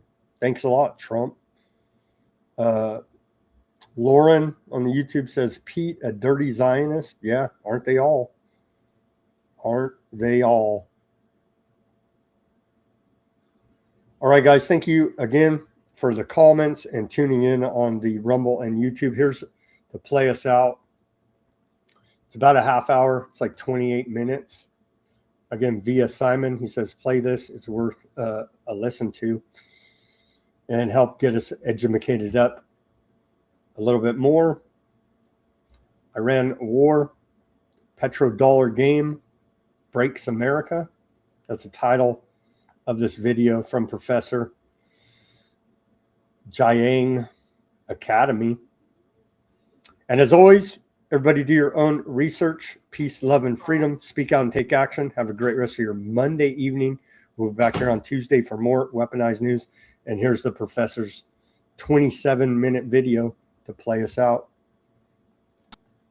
Everyone had a good break because today we are going to talk about something extremely serious. In fact, I would argue that what we are witnessing right now might be the beginning of the most important geopolitical shift of the 21st century. And I know that sounds dramatic, but if you understand the logic of this war, if you understand the geography, if you understand the economics behind it, then you will realize that the conflict between Iran and Israel is not simply another regional war in the Middle East. It is not just about missiles or bombs or ideology. What is actually happening is something much larger. This war is fundamentally about the global financial system. It is about the system that has governed the world economy for more than half a century. And if this system breaks, the entire global order that we know today will change. Now, let me start with a very simple idea. Whenever people watch the news, they tend to focus on the visible things. They look at the missiles flying through the air. They look at the explosions on television. They look at the political speeches, and they think that those things are the real story. But in geopolitics, the visible things are almost never the real story. The real story is always beneath the surface. The real story is about incentives. It is about economic structures. It is about geography. And once you understand those deeper forces, the war suddenly begins to make sense. So when people ask the question, why is this war happening now? The answer is not simply that these countries hate each other. Countries have hated each other throughout history. Hatred alone does not start wars. Wars start when strategic systems begin to break. And what we are witnessing right now is the potential breaking point of one of the most powerful systems ever created in modern history. That system is called the petrodollar system. Now, before we go deeper into the war, I want you to understand something about empires. Empires are not sustained by armies alone. A lot of people think that the power of the United States comes purely from its military strength. They think it is about aircraft carriers, fighter jets, nuclear weapons, and all of these sophisticated technologies. And yes, the United States has an incredibly powerful military, but military power alone cannot sustain a global empire for decades. There must be an economic system behind it. There must be a financial structure that allows that military to exist in the first place. In the case of the United States, that system revolves around oil. Oil is still the most important commodity in the world economy. Every major industrial country depends on it. Every transportation system depends on it. Every modern economy depends on it. And for decades, the global oil trade has been organized around one currency. That currency is the United States dollar. Now think about what that means for a moment. If every country in the world needs oil, and if oil is sold in dollars, then every country in the world must hold dollars in order to buy that oil. That creates constant global demand for the dollar. oil. And that demand is what allows the United States to maintain its economic power. It is what allows it to borrow enormous amounts of money. It is what allows it to finance its military. And it is what allows it to maintain influence across the globe. But this system did not appear naturally. It was built deliberately through alliances in the Middle East. In particular, it was built through partnerships with the oil-producing states in the Persian Gulf. These states agreed to sell their oil in dollars, and in return, they received security protection from the United States. So the relationship was very simple. The Gulf countries provided the oil. The United States provided the military protection. And together, they created the financial backbone of the global economy. Now, this is where things start to get interesting, because when you look at the current war between Iran and Israel, you begin to realize that the conflict is not only about those two countries. The real battlefield is actually the broader Gulf region. The real targets are the economic hubs that make the petrodollar system possible. And that is why we are seeing attacks not only against Israel, but also against the Gulf states themselves. For example, consider cities like Dubai or countries like Saudi Arabia, Bahrain, and Qatar. These places are not simply wealthy cities in the desert. They are actually critical nodes in the global financial system. They are where oil wealth is concentrated. They are where massive financial investments flow into global markets. And for decades, these economies have thrived under the security umbrella of the United States. Take Dubai as an example. Dubai built its entire model on stability and global trust. Wealthy foreigners moved there because it was safe. Businesses moved there because it was stable. Investors moved their money there because they believed the region was protected by American military power. But the moment that war begins to threaten that stability, the entire economic model starts to shake. Because the wealth that flows into these cities depends entirely on the perception of security. Now imagine that perception collapsing. Imagine that investors suddenly believe that missiles could strike the Gulf at any time. Imagine that wealthy expatriates decide that the region is no longer safe for their families or their money. The economic consequences would be enormous. Capital would flee, businesses would relocate, and the entire financial ecosystem built around the petrodollar would begin to weaken. This brings us to one of the most important strategic decisions made by Iran in this war. Instead of focusing purely on direct military confrontation with the United States, Iran has chosen to attack the economic foundations of the American system. In other words, this is not simply a military war, it is an economic war. And once you understand that logic, the Iranian strategy suddenly makes sense. The goal is not necessarily to defeat the United States on a traditional battlefield. The goal is to destabilize the economic system that sustains American power. And the easiest way to do that is by targeting the Gulf economies that support the petrodollar. But the strategy goes even deeper than that. Because when we talk about the Gulf region, we are really talking about one of the most important geographic choke points in the entire world. And that choke point is called the Strait of Hormuz. Now, the Strait of Hormuz is not a very large area. In some places, it is only a few dozen kilometers wide. But despite its small size, it is one of the most critical arteries of the global economy. Roughly 20% of the world's oil supply passes through this narrow waterway. That means a huge portion of the global energy system depends on this single geographic location.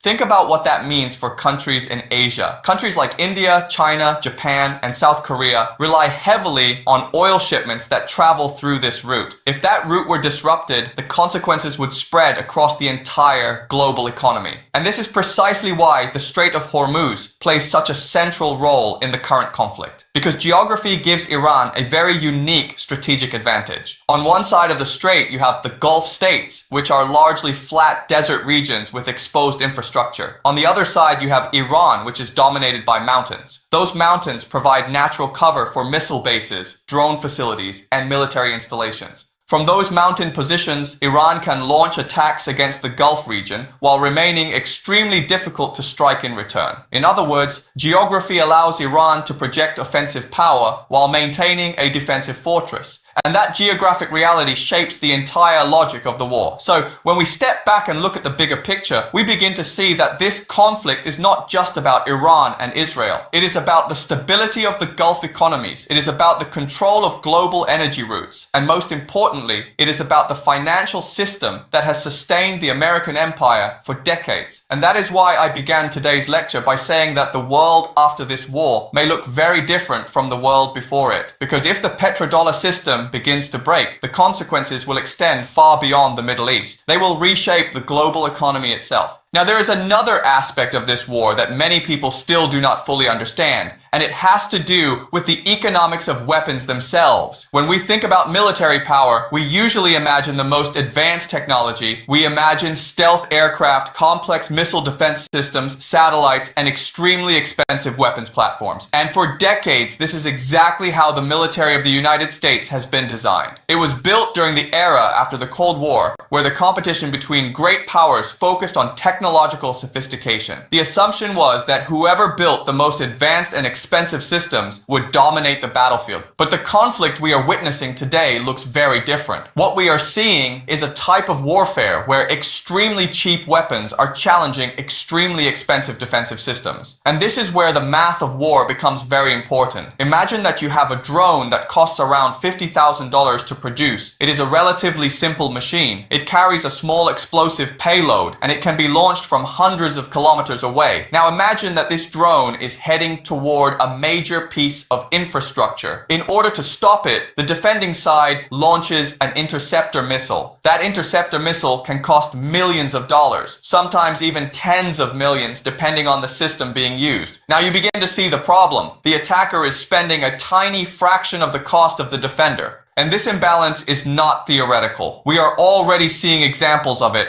on the battlefield. There have been situations where a single incoming missile or drone triggers multiple interceptor launches. In some cases, you might see 10 or even 11 defensive missiles fired at a single target. Each interceptor represents a huge financial cost. The attacker, meanwhile, can produce drones and missiles much more cheaply and in larger numbers. Over time, this becomes a war of attrition. It becomes a question of who can sustain the economic burden of the conflict longer. This is why the Iranian strategy relies so heavily on relatively inexpensive weapons. Instead of trying to match the United States or Israel aircraft for aircraft, they focus on drones, ballistic missiles, and other systems that can be produced at a fraction of the cost. In economic terms, it is an extremely effective strategy. If the attacker spends $50,000 and forces the defender to spend $10 million to stop it, the attacker is winning the economic exchange every single time. And when you extend that logic across hundreds or even thousands of attacks, the financial pressure becomes enormous. Defense systems begin to run out of interceptors. Supply chains struggle to keep up with demand. Governments start to worry about the cost of replacing every missile that is fired. Over time, the imbalance begins to expose weaknesses in the entire military structure. This brings us to the deeper issue of military doctrine. The doctrine of the United States Armed Forces was developed during a very different era of warfare. During the Cold War, the primary objective was to demonstrate technological superiority over rival powers. That meant building the most advanced aircraft, the most complex missile defense systems, and the most sophisticated military hardware imaginable. Enormous resources were invested in research and development. The result was a military that is incredibly powerful but also extremely expensive to maintain. The problem is that modern conflicts do not always reward expensive complexity. Sometimes they reward simplicity and scale. A small drone built with commercially available components can threaten infrastructure worth billions of dollars. A relatively inexpensive missile can force an entire air defense system into action.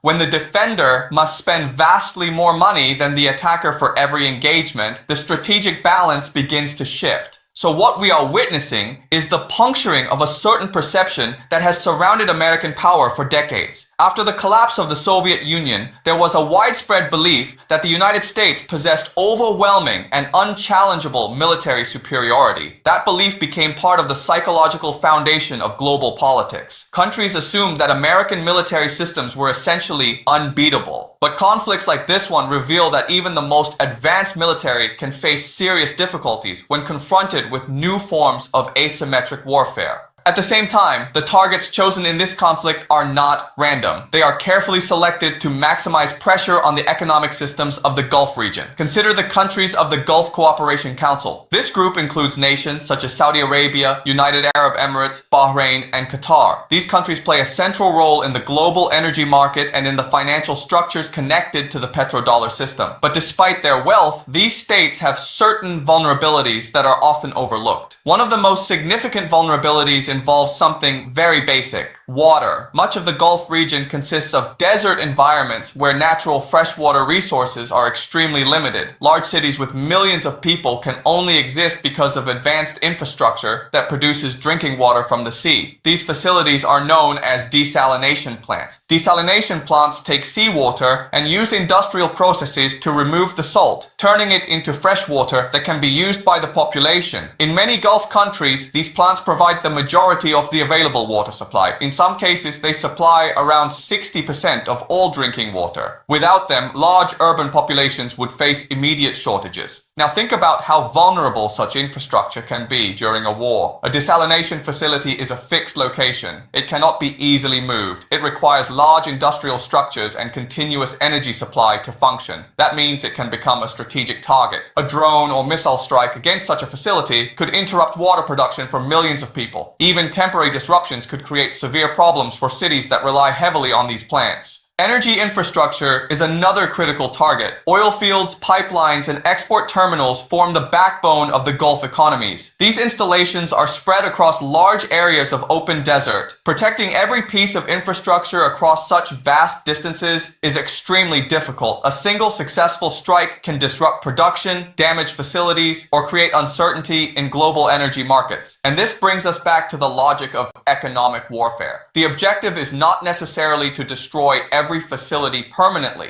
The objective is to create uncertainty and instability. Investors begin to question whether the region remains safe. Energy markets begin to react to the possibility of disruption. Insurance costs rise. Shipping companies reconsider their routes. Even the perception of risk can have enormous economic consequences. When these pressures accumulate, they begin to affect the broader financial system connected to the Gulf economies. Remember that the wealth generated by oil exports does not remain in the region. A large portion of that wealth is reinvested globally. It flows into financial markets, infrastructure projects, and major investments abroad. If the stability of the Gulf region is threatened, those financial flows may begin to slow or change direction. And that is precisely why the conflict is so significant for the global economic order. The Gulf states function as a crucial link in the chain that connects oil production, global energy markets, and the financial system centered around the United States dollar. Disruptions in that chain could have far-reaching consequences. Now, when analysts try to understand how far this conflict might escalate, they often turn to a concept from strategic studies known as the game of chicken. In this model, two drivers race toward each other at high speed. The driver who swerves first is considered the loser, but if neither driver swerves, both vehicles crash. The entire situation becomes a test of nerve and willingness to take risks. In the context of the current conflict, both sides possess the ability to inflict enormous damage on each other's strategic systems. Iran can threaten energy infrastructure and shipping routes in the Gulf. Its geographic position near the Strait of Hormuz gives it the ability to influence one of the most important oil transit routes in the world. At the same time, the United States and its allies possess the ability to strike Iranian infrastructure, including facilities connected to energy production, electricity, and water supply. This creates a situation where escalation can become extremely dangerous. Each side has tools that could cause severe economic disruption for the other. If one side increases pressure, the other may respond with even greater force. The challenge is that both sides must constantly calculate how far they are willing to push the confrontation without triggering catastrophic consequences. Another factor complicates this calculation.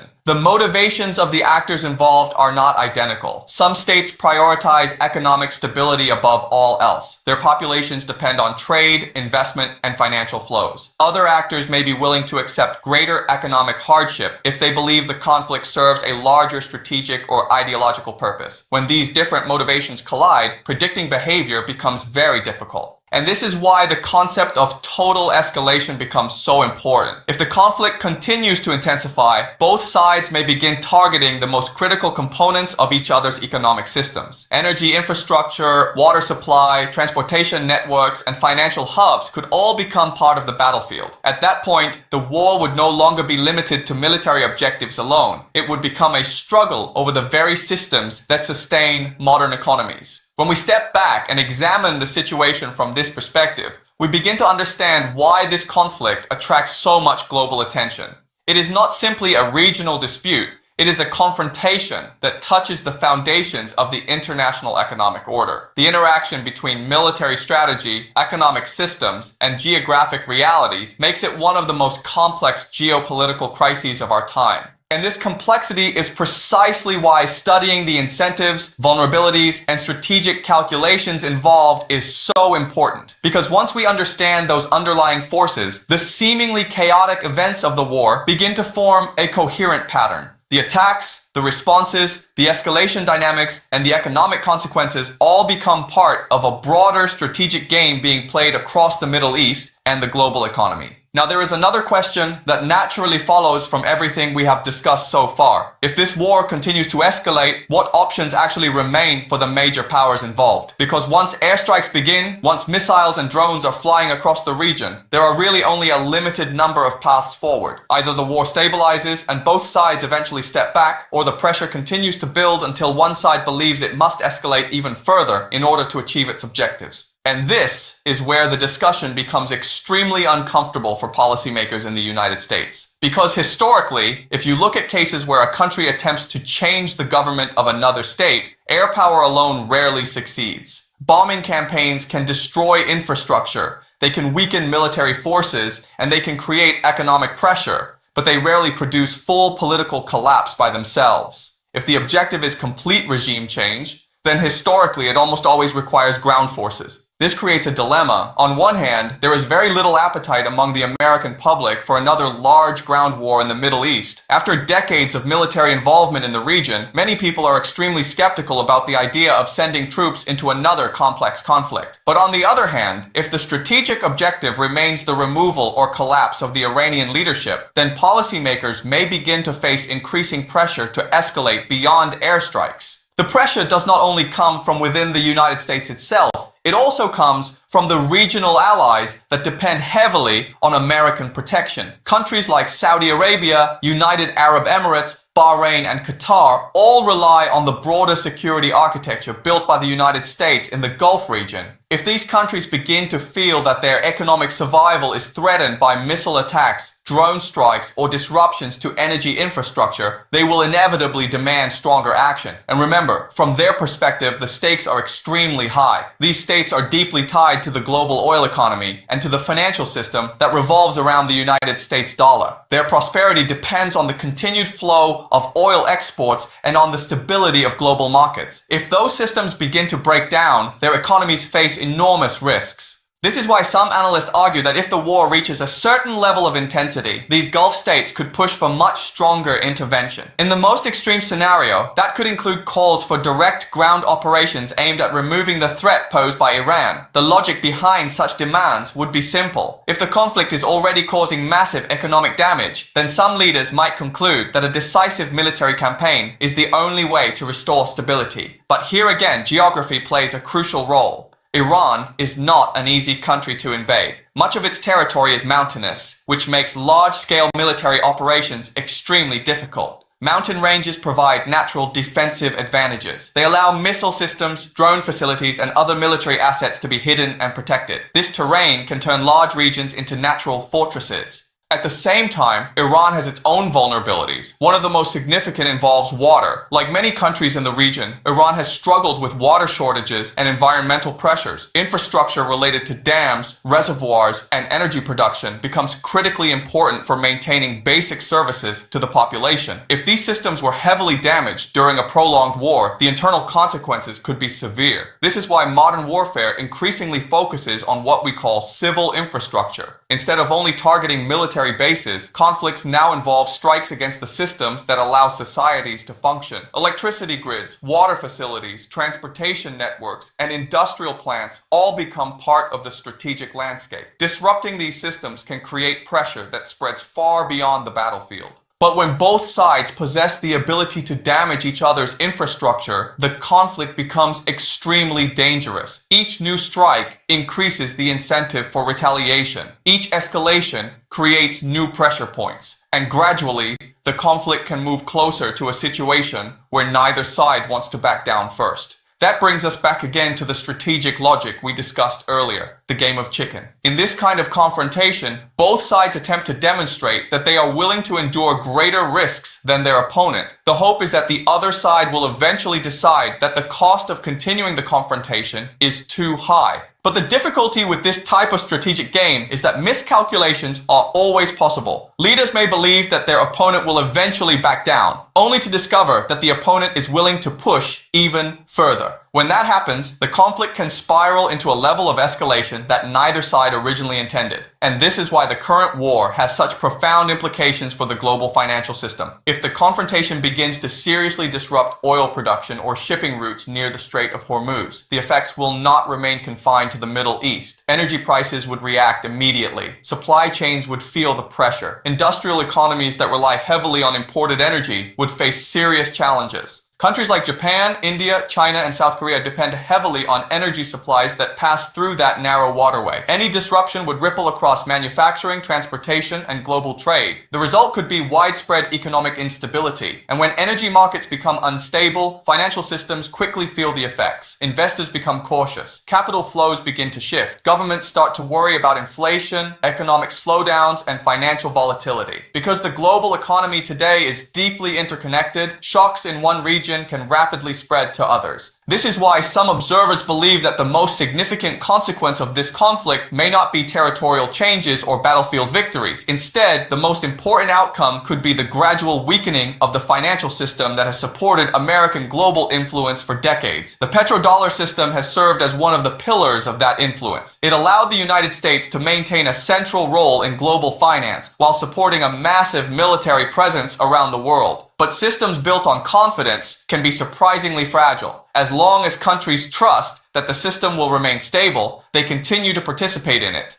Oil continues to be traded in dollars. Investments continue to flow through the same channels. But if major disruptions begin to shake that confidence, countries may start exploring alternatives. They may seek new financial arrangements, new trading systems, or new alliances that reduce their dependence on existing structures. This is what people mean when they talk about the possibility of a more multipolar world. Instead of a single dominant financial system centered around one currency and one superpower, the global economy could gradually shift toward multiple centers of influence. Different regions might build their own economic networks, financial institutions, and strategic partnerships. Whether that transformation actually occurs will depend on many factors. Wars rarely unfold exactly as planners expect. Diplomatic agreements, economic adjustments, and internal political changes can all alter the course of events. But the current conflict has already revealed something very important. It has shown that the systems which once appeared unshakable are now being tested in ways we have not seen for decades.